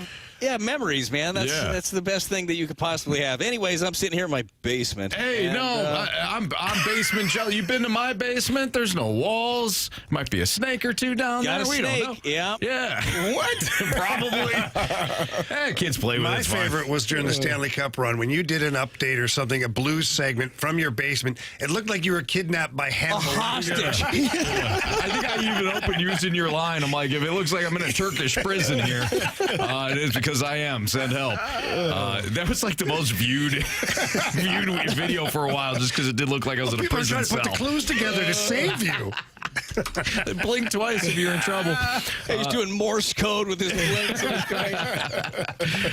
BT, this Cardinals team is playing very well. Detroit comes to town. Fortunately, they drop 2 of 3, but moral victories be damned. I thought that was an important game for the Cardinals last night against Scoobel. I mean, they made them work. Is the identity right now forming for this team is just being a resilient, and to use a Tony phrase, a resilient team that plays a hard 9? Yeah, look, I think that they're a growing team. I think that's exactly what you're seeing. They've grown from the beginning of the season to this point, and the hope and the expectation is that they grow from this point on through the rest of the season. And you're right. Look, I know moral victories are moral victories, but I think we're far past that with this ball club. This ball club has shown you good things. They've proven that they can win. They've proven that they can beat good teams, although they lost to a team with the best record in baseball over the Tigers. They kept it close in their 2 losses. But those at-bats and the approach that they had against Skubal were awesome. Like, I think they did a really good job as a club against him. Yeah, he didn't win the game, but, I mean, they have beaten some really good pitchers this year, and I think that is kind of the MO of this team, is they're going to grind. A.J. Hinch talked about it actually before Game 1, so this is before the 11-run onslaught, that he said the teams that have big bashers, they don't really scare us. Like, that doesn't bother me. Teams like the Cardinals who have an approach and hit the way that they do can be troublesome at times, and it certainly was the case in Game 1 of this series. But that's what they just grind out at bats, and you just got to credit each one of the individuals because they're the ones putting in the work. But the preparation is there. Brant Brown and his staff have done such a good job of keeping these guys prepared and accountable. So I've really enjoyed that part of it, and they're throwing the ball well. Look, guys, I think it's a pretty complete club. They're not perfect by any means. They're still going to have their ups and downs, but it's a fun product to watch. BT, this might be a stupid question, and if it is, by all means, obliterate me. But no problem. Is the Cardinals' approach right now, is it sustainable for the Cardinals to produce offense without having those big boppers? Like, I know you got Herrera, you got Contreras, but they don't really have a lot of guys hitting the long ball. Yeah, it's not traditional, right? When you're looking at offenses around baseball, you usually have, I think that Lars is still leading the team in home runs, right? So that's not exactly what you expected coming into the season. But I do believe that the approach is sustainable. And just to go back to Brant Brown again, it's something I know we've talked about on the show together. The concept that home runs are thrown, not hit. That's something he always talks about all the time. Home runs are a product of mistakes that a pitcher makes, but we got to be able to hit good pitches, and they're doing that. So to that point, I think it's sustainable. Would you like to see a few more home runs? Yes. I will say I like that a lot of the Cardinals' home runs have come with runners on. They've come in bigger spots. I think last year it was, I'll have to go back and look at the number, but it was a very, very low number of 3-run home runs for this team a year ago, and I think they've almost caught that number from a year ago early, just past the quarter pole of the season now. So kind of getting bang for their buck. But the fact that they're hitting better with runners in scoring position, they're moving runners over, to me, winning baseball, like, that translates. I get it. It's an era of strikeouts and home runs, but the old get them on, get them over, get them in, I think that still plays. BT, I'm looking at this lineup and the roster, and it feels like they have, for the first time in a couple of years, they have more players that deserve opportunities than they have spots for them. I'm looking at when Herrera is not catching, he's at DH. You're probably not having Burleson or Walker or Gorman in the lineup. And then when Herrera is catching, you're not having Paez or Pozo in the lineup. How do you find the best way to get the best lineup along with the best defense for this team right now? Yeah, it's so hard, man. It really is. Because, I mean, your best lineup is Herrera's in there at DH, and because your best defense is Paez catching. It's not even close with those two. So somebody is left out oftentimes, and you bring up a few names. Look, Gorman has been left out a lot. He did get the start today, went 1 for 3. By the way, that one was a left-on-left base hit. That was impressive. It was good to see him be able to hang in there against the lefty. But it stinks for him. He was one of those guys that we talk about runway. Let's see what we have in this young power-hitting lefty, and he's really not getting the chance, but it's hard to give him that. So I think that's going to be one of the biggest challenges for Ollie and his staff, is to figure out how to deploy him specifically, and Burleson. Burleson, all he's done is hit, went 2 for 4 again today. He's starting to show off that power stroke a little bit more in the last couple of weeks, but there's not an everyday spot for him either. So there might be a point where you might have to go away from the 3 catchers. You might have to catch Herrera a little bit more and maybe take away some things defensively. But the reason this pitching staff, Carey, has done so well is in large part, I think, because of what Pages has done behind the plate. His game calling, his attention to detail, the way that he has been able to take Dusty Blake and Dean Kiekeffer's report on all of these hitters and actually deploy them into the game. So it's not an easy one to do. And for the individuals that are getting less at-bats, for Gorman as a young player, it's hard. You got to grind it out and figure it out. You know, it's hard to keep a good bat out of the lineup. If you have a day where you get an opportunity, you go 3 for 3, the chances are you're probably going to get a chance the next day. It's just kind of how it works. Brad Thompson joining us right now on the Fast Line on 101 at ESPN. BT, I don't know if you had an opportunity to read John Denton's latest article at MLB.com, but he wrote about how Rob Cerfolio has had a positive impact from a player development standpoint, specifically with guys like Gordon Graceffo, Matthew Liberatore, Brendan Donovan, Matt Swanson. Can you describe what Rob Cerfolio has done for players to unlock their full potential, if you have seen it up close and personal? Yeah, I think one of the biggest things is just having a true detailed idea of what each individual in your organization does well and maybe what they struggle with. And from a pitching standpoint, we have so much data now, and I think that some of the data and some of the technology was lacking for the Cardinals in the minor league system, and that's something that has ramped up over the last couple of years. So they do a really good job of seeing, okay, well, this is the spin on this breaking ball. We think that is already pretty good, but we know we can make it better for this guy. Like they're finding the attention or the details and paying special attention to them and really tweaking things. I think that Kyle Leahy's a pretty good example of that too. Now it's happened for him at the big league level, but of a guy that good arm a year ago, but don't really know what he's going to be. Well, they get him in the lab, they work on some different grips, they work on how to utilize his off-speed stuff better, and all of a sudden he's an elite reliever in the league. So I think the biggest thing is just knowing what you have. Instead of just throwing these guys out there every day in the minor leagues and like, let's see who does good, let's see who doesn't, and they'll weed each other out. They're doing a good job of just finding little areas of each one of these players and help them grow in those areas. BT, I wanted to go back to the catcher situation because you mentioned that Pages, him behind the plate, how much more confidence it gives the pitchers. Is it stressful if you have a guy like Herrera, and no knock on him, but you know he kind of struggles in the run game. Does it make your life harder as a pitcher knowing you might have to speed up your delivery or you have to do some things differently than you would if Pages is behind the plate? No, I don't think that any of these guys, Carey, I don't think that any of them are worried anytime that Herrera would be behind the plate. And when we talk about Pages, honestly, it's just like pumping him up to the level of he's just doing it really, really well. He is ahead of the game when it comes to being a catcher. But no, I don't think that it puts more pressure on you. At the end of the day, you don't want guys getting on against you anyhow. You know you're going to have to be quick to the plate. It's not like Pages guns down every runner anyhow. And even in an era where you're stealing some more bags, you're not as concerned about that. I do think that Pedro, though, is still a leg up when it comes to the game plan and being able to implement it throughout the entire game. So that's one as a pitcher. You know what your game plan is too. You're thinking along together. But yeah, you're going to have to, I think they're going to have to get to a point where they catch Herrera more than they're doing right now. And the beauty of it is, while he's doing all of this great work hitting, and the dude is a monster. I can't believe what he's doing with the bat, honestly. He's hit at every level, but right now he's next level. He's not just focused on that. Even though he's not catching, he's still working his butt off with all of these things. He's in all these game planning meetings. He's preparing every day as if he is the starting catcher, and all of those reps that maybe we're not seeing because he's not behind the plate, I think those are going to pay off big time. BT, love having you on the show, man. Love chatting with you each and every Wednesday, and have a great rest of your week. We'll circle back next week. Even from your basement. No, yeah, I'm going to get out of my basement. Even from your basement. Yeah, I'll clean it up, Anthony. It's a mess. It is. We're going to work with Anthony on this. Yeah. I'll get one of those cool ESPN backdrops like you guys have. Yeah. That'll be cool. But you don't have that in the middle of your basement, for sure.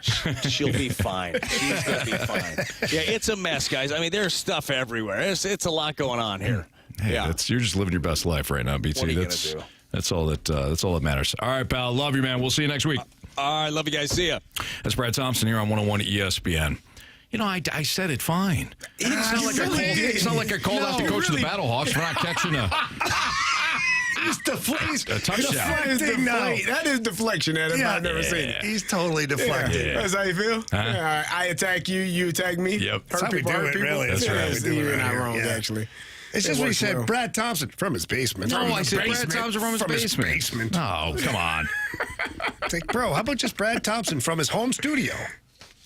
Which happens to be his basement. Yeah, you have to say, like, sounds better, right? His home studio sounds like, wow, he's rich. Yeah. That's glamorous. From his basement. From his basement. God knows what he's doing down there. That's what it sounded like. A little bit. Yeah. He's joining us from his basement. Until he gets off with us, and then what It's also his home studio, is it not? Exactly. Yeah. That's a different way of putting it, right? Sure. Yeah. I could have, you're right. I could have reframed it. Could have. Look at that. Yeah, something's coming. Yes. For sure. Yeah. For sure. I Just know it already. I don't know when. And we're joined by Jamie Rivers in Winnipeg from his mobile studio. Yeah. From his studio on the road. There you go. Okay. See, Margie? Air Comfort Service tax line is 314-399-9646. If you have a question for us, part one of the Sports Six Pack is next, so please send your questions there. Part one, Sixer, next in the Fast Lane.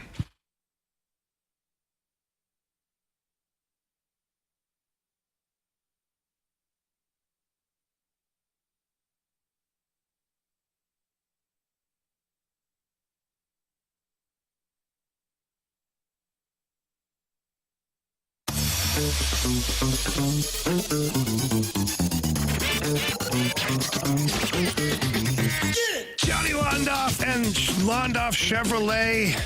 The name you know, the name you trust, as you should. They've got 2 locations now to serve the entire St. Louis area. As we know, the original location out in Florissant, Missouri, and the new one, the Londoff Autoplex, located out in St. Peters, right off of Highway 70. Gonna love all that. They've got some great deals going on right now. They've got a 23 Malibu LT for only $19,843.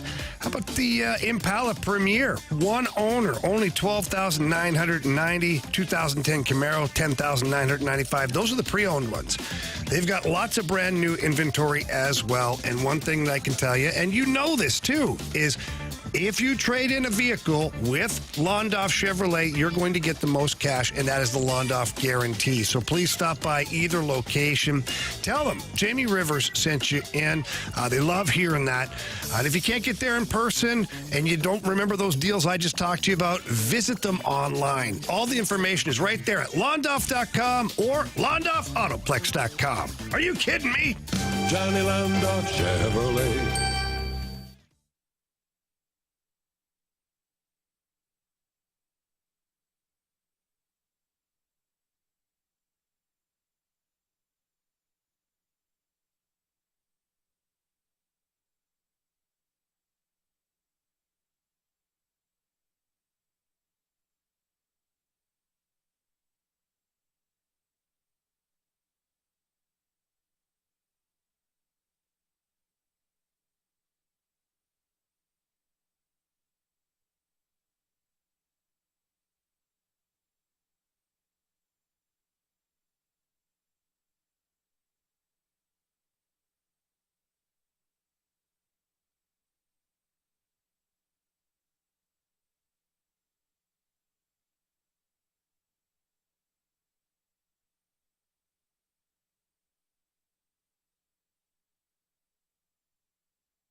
It's time for the Fast Lane to answer your sports questions. I want to ask you a bunch of questions. And I want to have them answered immediately. Asking me all these weird questions. Answer the question. Answer the question. Answer me! The Sports Six-Pack is refreshed by the Finnish Long Drink, Finland's best-kept secret. A sparkling citrus beverage made with real liquor. Visit thelongdrink.com. Time for part one of the Sports Six-Pack here in the Fast Lane on 101 ESPN with Carey Davis and Jamie Rivers and Anthony Stalter. Here is Andrew March with question one, please. Question number one. All right, this first one comes from the Water Boy. With all the great interviews and magnificent questions today. Oh, thank you. What is the worst question or thing you've said during an interview that you later regretted the way you phrased it? Oh, man. Clearly today, according to these two. That was terrible. Anthony, there was something I did early on. I forget. I asked a really dumb question. I asked something. It was a baseball player, and I asked something about his dad, and he said, "Oh, my dad's passed away." I forget who that was. Oh, remember that? Well, I don't think that's. If No, you don't but know, it was like, if you don't know. Yeah, I vaguely, I do feel vaguely like remember when I say Jamie. that, like when people say to me, "Oh, how's your dad?" And my dad passed. Like you don't know that. And I'm so sorry. I'm like, why? You didn't do it. Yeah, his dad was an athlete years too, ago. or something. And I said, "Oh, and that was your dad thing." Well, my dad's passed away. I was like, "Oh," But if I remember it was correctly, like recent. the athlete, whoever it was, just he said, but I learned a lot from him. And he rolled it. He was great. Yeah, I he was just wish I could professional. remember it, but I felt like I just wanted to dig a hole. I vaguely remember that. And then when we got off there, Anthony's like, "Did you really ask him that?" No, I It was did not. bad. I did It not. was bad. How embarrassing, Jamie. No. You said He's yours is. He's like, "I know you're new around here, but Yours is John Clayton. John Clayton. Yeah.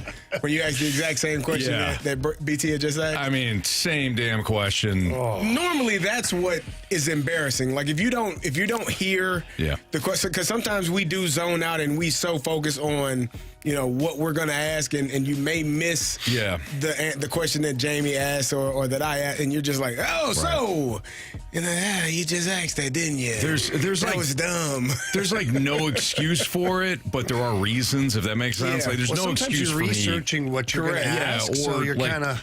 Sometimes Marsh and I are communicating about like topics segments that need to switch or making audio faces at each other. Yeah, or whatever. But again, that's a reason to ask the same question, but there's no excuse for it. So yeah, the John Clayton one, but. Just like whoever did that with you, Jamie. I mean, I've talked about this. The late great John Clayton just flat out asked. He answered the question as if he had never been asked that question before. And BT's looking at me like, "Really, dude?" I'm like, "Ah." BT And you probably always didn't know. remind you of it either. Of course not. For years. But I don't think I've had like a massive blunder. Like I think calling somebody the wrong name. I don't. I killed off the wrong person one You day. did do that. Yeah, But that wasn't an interview. Yeah. No, that I was just, here for that. Yeah. That was Thanks bad. for your help on that one. I know we both. I was in. Like man, he was a great dude. The money Changed ball the game? move, yeah. Spelled, ball. who knew that there By were the two way, of them? Jamie, Billy Bean, online too. Billy Bean. Spelled differently. Yeah.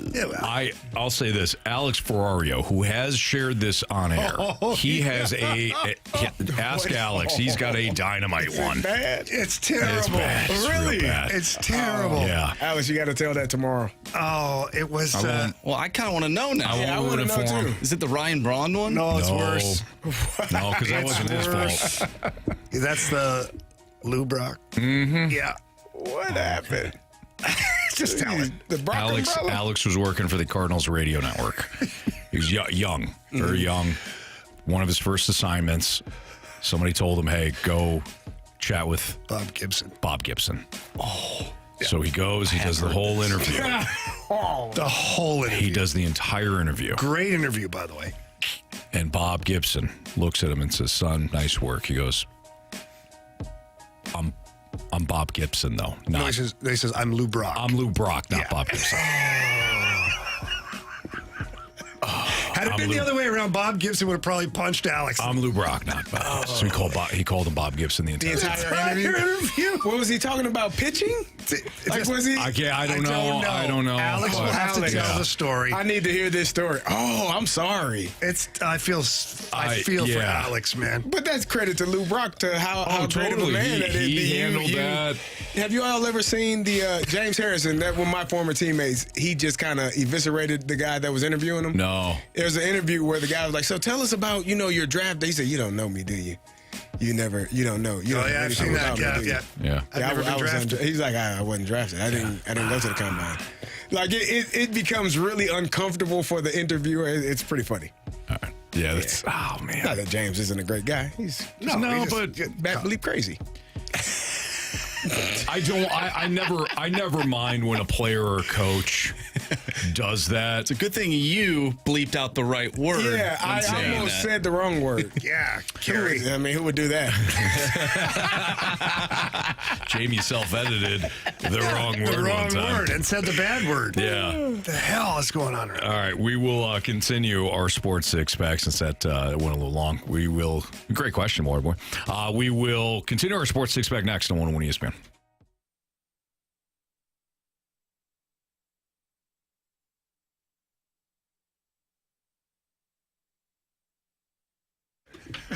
Jamie Rivers, Anthony Stalter back with you here. I want to talk about what I mean, Carey? Yeah, Carey, you should listen to this too. You never know when you need to refinance. Our guy Stewie, best in the business. If you're purchasing a home, he's talked on these airwaves about he can get you a pre-approval letter and okay you up to the max that you've already been approved to so that you don't lose a house because you got to wait for another pre-approval letter and then somebody else gets in there. Those are just a couple of the things that Stewie can do for you. The best thing for me, though, is just that old school customer service. Like the one night I told you this, Stewie couldn't get to a computer in time, whatever. He drove the documents to my home so I could sign them. Meanwhile, he got a flat tire outside my house. I felt terrible. I had him in, had the little dinner, had Stewie in for a while. But that's the kind of service you can expect. Yeah, Stewie's the best. We just saw him a couple of days ago. He was talking about how the rates, I guess, we don't really know. They might be staying the same. Here's the best part about Stewie. When you call him on his personal cell phone number at 314-324-4440, again, 314-324-4440. and that's the same number, by the way, that Jamie and I both used for personal stuff with Stewie. You get the same service that he provided us. You become a client of his. He immediately starts to look out for you. If the rates start to drop and it's a better time to refi at that point, he'll call you back. Say, hey, you and I were talking a couple months back, a couple weeks back. You weren't in the right spot to refi. Now you are. Let's start the process. That's how great Stewie is. All he wants to do is help people save money. It's like what he was born to do, man. That's it. So, again, give him a call on that number. Or, Jamie, if they miss that number, they can always Google the bagel loan. NMLS number 226715.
101 ESPN Sports Center.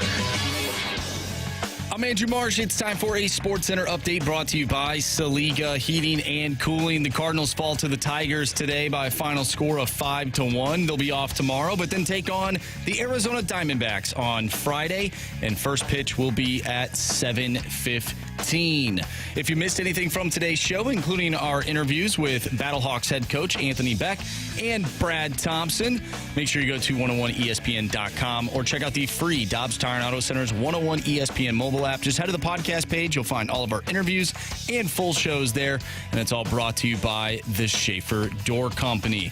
We have part 2 of our Sports Six-Pack coming up next, so get your questions into the Air Comfort Service text line, 314-399-9646. Part 2 of the Six-Pack is next. I'm Andrew Marsh, and this Sports Center update is brought to you by Saliga Heating and Cooling, a Daikin heating and air conditioning dealer.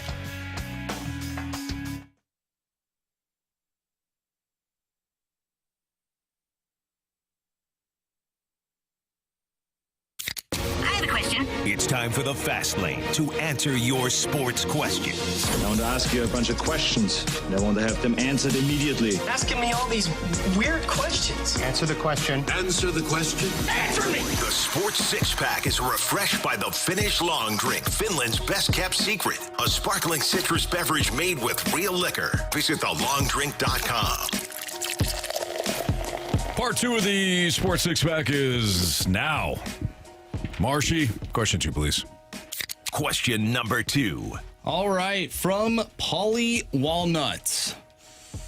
I don't think it's the other Polly Walnuts, Paul Stasny. Different Polly Walnuts. But Jamie, do you think Shane Pinto from the Ottawa Senators moves the needle for the St. Louis Blues at all? He's young, but does he have second-line center potential? Yeah, the Ottawa Senators are going to love keeping him around for a long time, too. Yeah. Question 3, please. I mean, they're not people have to understand something. The Holloway Broberg offer sheets and things like that were strategic. First of all, both players, their agents, and Army had to all be on the same page on a team that was up against the salary cap, and they couldn't be obvious star players. They had to be players that you'd be willing to continue to develop. Now, the fact that they took massive strides for the Blues was an amazing thing, but Holloway was supposed to maybe be a 15-goal scorer, build off that, and nobody expected 30. I'm happy, but Shane Pinto is an established guy. Like, you're not plucking him from the Senators. He's part of the core group that they're riding with. Stützle, Pinto, Tkachuk. Like, these are all guys that they're not. Sanderson on defense. Like, yeah. It's just not happening. So I'd love to have him, though. If that answers the question, he would look great wearing the blue note. It's not happening. So quit asking. Wow. Speaking of Nick Saban, did you know that when he was a head coach at Alabama and Derrick Henry was there? Question number 3. I'll tell you later. Yeah. You probably haven't heard it, Anthony. No, definitely not. From the 314, what is the best patio to drink on in St. Louis? Bub wants to know. Oh, wow. Jamie? What? Why do you mean like that? There's a couple. So Hacienda is awesome on Manchester, especially if you want a nice margarita, kick back. That's a great patio. Oak Street in Cottleville, it's not a patio, it's a rooftop bar. And it's pretty awesome, too. You go up there, it's small, quaint, really good cocktails available there. I love going there. What's that? Casa Juarez, another Mexican place, has a great patio. That's not too far from here, right off Dorset. I'm trying to think of some other places that have great patios. Those are the ones that come to mind right away. Carey, I'm trying to think of some that are maybe out our way that I'm overlooking. I mean, the Corner Pub has a great patio in O'Fallon, right off Highway K. Do like that. It's very good. Very good drinks there, too. So very nice. There's a few. Good options. Yeah. And obviously, the ultimate patio is Fast Eddie's Bon Air. Like, come on. That's the ultimate patio. It's a little bit distance away, so you better pack a lunch, but It's a great spot. Went there for my 21st birthday. It's kind of the rite of passage, isn't it? It was great. Yeah, I got a T-shirt. It was great. Oh, good. Had a great time, and it's during March Madness too. Excellent. Of course. Well, that's a great time. Shout out to the March birthdays. Greatest month ever. It is. It is. Some would say. Question number 4. Mainly us. From the 618, what do you think of Austin Matthews' comments claiming there were too many passengers in Game 7? Yeah. He should put himself in that category, too. What did he do? Snap. But what did he do?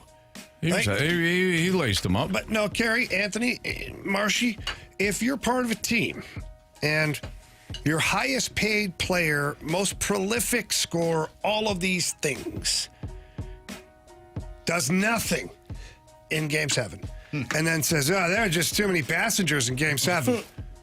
What? Probably looking at you first, driver. Right?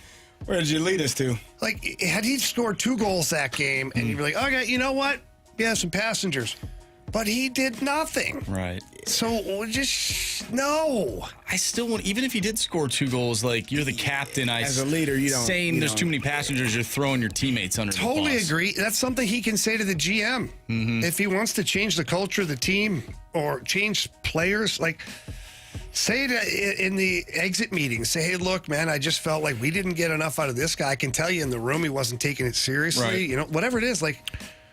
Would you choke him in the locker room after that? Oh, you don't need to. They already choked Anthony. If I was on my way out, I'd buzz the tower. Yeah. I don't know if I'd choke him because it's kind of a bad look. Yeah. You know? Because he seems like the kind of guy that would like take to the tail? media to talk about it. Tail? But I would buzz the tower. Okay. And be like, hey man, that's great. The passenger thing, right? Yeah. Wherever I end up next year, I'm gonna remember that when I play you. But hey, have a great summer. Nice. I like that a lot. Now he's got a whole offseason to think about it. And he's watching to where I'm signing, and then he's checking the schedule. Yeah. Coming for you. Passenger this. It's a crazy documentary, by the way. Passenger 57. It was really good. that was I'm not talking about that one. No, I'm talking about Passenger 57. Have you seen Passenger 57, that documentary? That's a great one. I have That's seen a it. great Which one. one is Always who's bet on in the black. Passengers? Passengers featuring Chris Pratt. Nah. And, Oh, I saw that documentary. what's her name? Haven't seen Yes. Katniss Everdeen. Yeah. Jennifer Lawrence. Jennifer Lawrence, yes. Yeah. We told you about that one, CD. Is that out loud? Huh? Yeah, that it was. Yeah, darn it. Don't regret it at all, actually. You told me about that movie? Yeah. What is that? It's a documentary where somebody gets a little lonely after Oh, his you did tell me cryo about chamber. that. You did Let's tell me about spoil it now. You never told me the name of the documentary where people switch bodies. Oh, man. Guys, I forgot maybe the best patio in all of St. Louis. Bishop's Post. Unbelievable back there. Yeah. They got a waterfall. They've got a big thing that covers so you can watch TV, and some of the seats are like not under there. They've got fire pits. It is a sight to see, and they are awesome over there. So, yeah, Bishop's Post. I forgot that one. What is Passenger 57? What? I've never seen it. Oh. It's way better than Passenger 56. Oh, my goodness. You'll enjoy it. It's a great documentary. I mean, it's no snakes on a plane, but it's good. It is about a detective. Okay. Who's on an airplane. Yep. And that airplane gets hijacked. So Liam Neeson movie. No. No, he doesn't look like Liam at all. No, he really doesn't. He kind of looks like a center fielder for the Cleveland Indians in Major League. Yeah. Looks just like The first one, not the second one. Yeah, because somehow or another. First changed. Gotcha. Yeah. It's way different. It was weird. Does he also surgery. kill vampires, Anthony? Yes. Yeah. Gotcha. Yeah. But not in this documentary. No, but it has a lot of the same vibes at times. Really? Might have to check it out. It's a good movie. It's classic, some would say. I like it. Oh, found it, CD. It's What's Inside. What's Inside? Yeah, I saw that movie. It's What's Inside. Did you see that? Yeah. It's a different No, one. this was Netflix. Sorry. You got me on that. Oh, Yeah. I was like, Anthony, I saw it. I got to return the VHS. Yeah, to you. no. Yeah. This is a Netflix. The Netflix movie. I told Carey about it. It is disturbing. I'm gonna try to check it out. It stayed with me way longer than it should have, because I just kept like, I hated the one time where my truck got broken into when I did a truck. Yeah. I can't imagine somebody being inside your body. Yeah, switching bodies. You switch bodies. You go inside of somebody. Mm-hmm. They go inside of you. Carey, I'd love to be inside of your body. It's okay. I'd pass. Just for a day. See what it's like to be a Super Bowl champ. You know? That's what this movie is. But things go wrong. Oh, no. What? It's terrible. Freaky Friday. A little bit. Yep. All right. It's Fastlane on 101 ESPN. We wrapping up this show already? This show went fast. What we learned, 3 stars of the day, maybe a criticism and or a compliment. Sure. Next on 101 ESPN.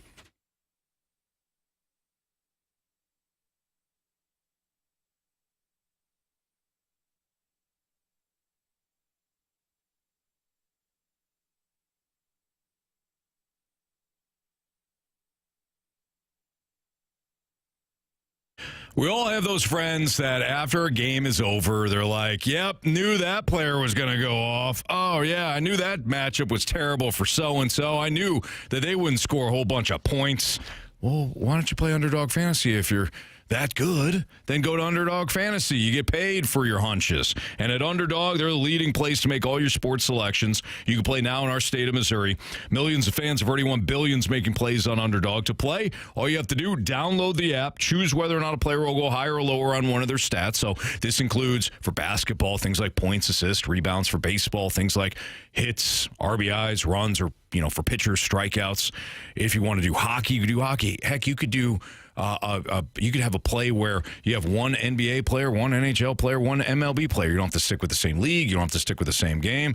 Build your picks however you want to. Once everything feels great, you can play for as little as $1. If you get everything right, you could win up to 1,000 times your money, all courtesy of Underdog Fantasy. So download the Underdog app, sign up with my promo code Anthony to unlock a special offer of up to $1,000 in bonus cash when you make your first deposit. Again, that promo code is Anthony at Underdog. Must be 18 plus, 19 plus in Alabama, Nebraska, 19 plus in Colorado for some games, 21 plus in Massachusetts and Arizona, and present in a state where Underdog Fantasy operates. Terms apply. Concerned with your play? Call 1-800-GAMBLER or visit www.ncpgambling.org. In Arizona, call 1-800-NEXT-STEP or text NEXT STEP to 53342. In New York, call the 24/7 HOPE line at 1-877-8-HOPE-NY or text HOPE-NY.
Fast Lane on 101 ESPN. If you missed anything from today's show, you can always download the podcast available at 101ESPN.com or the Dobbs Tire and Auto Center's 101 ESPN mobile app.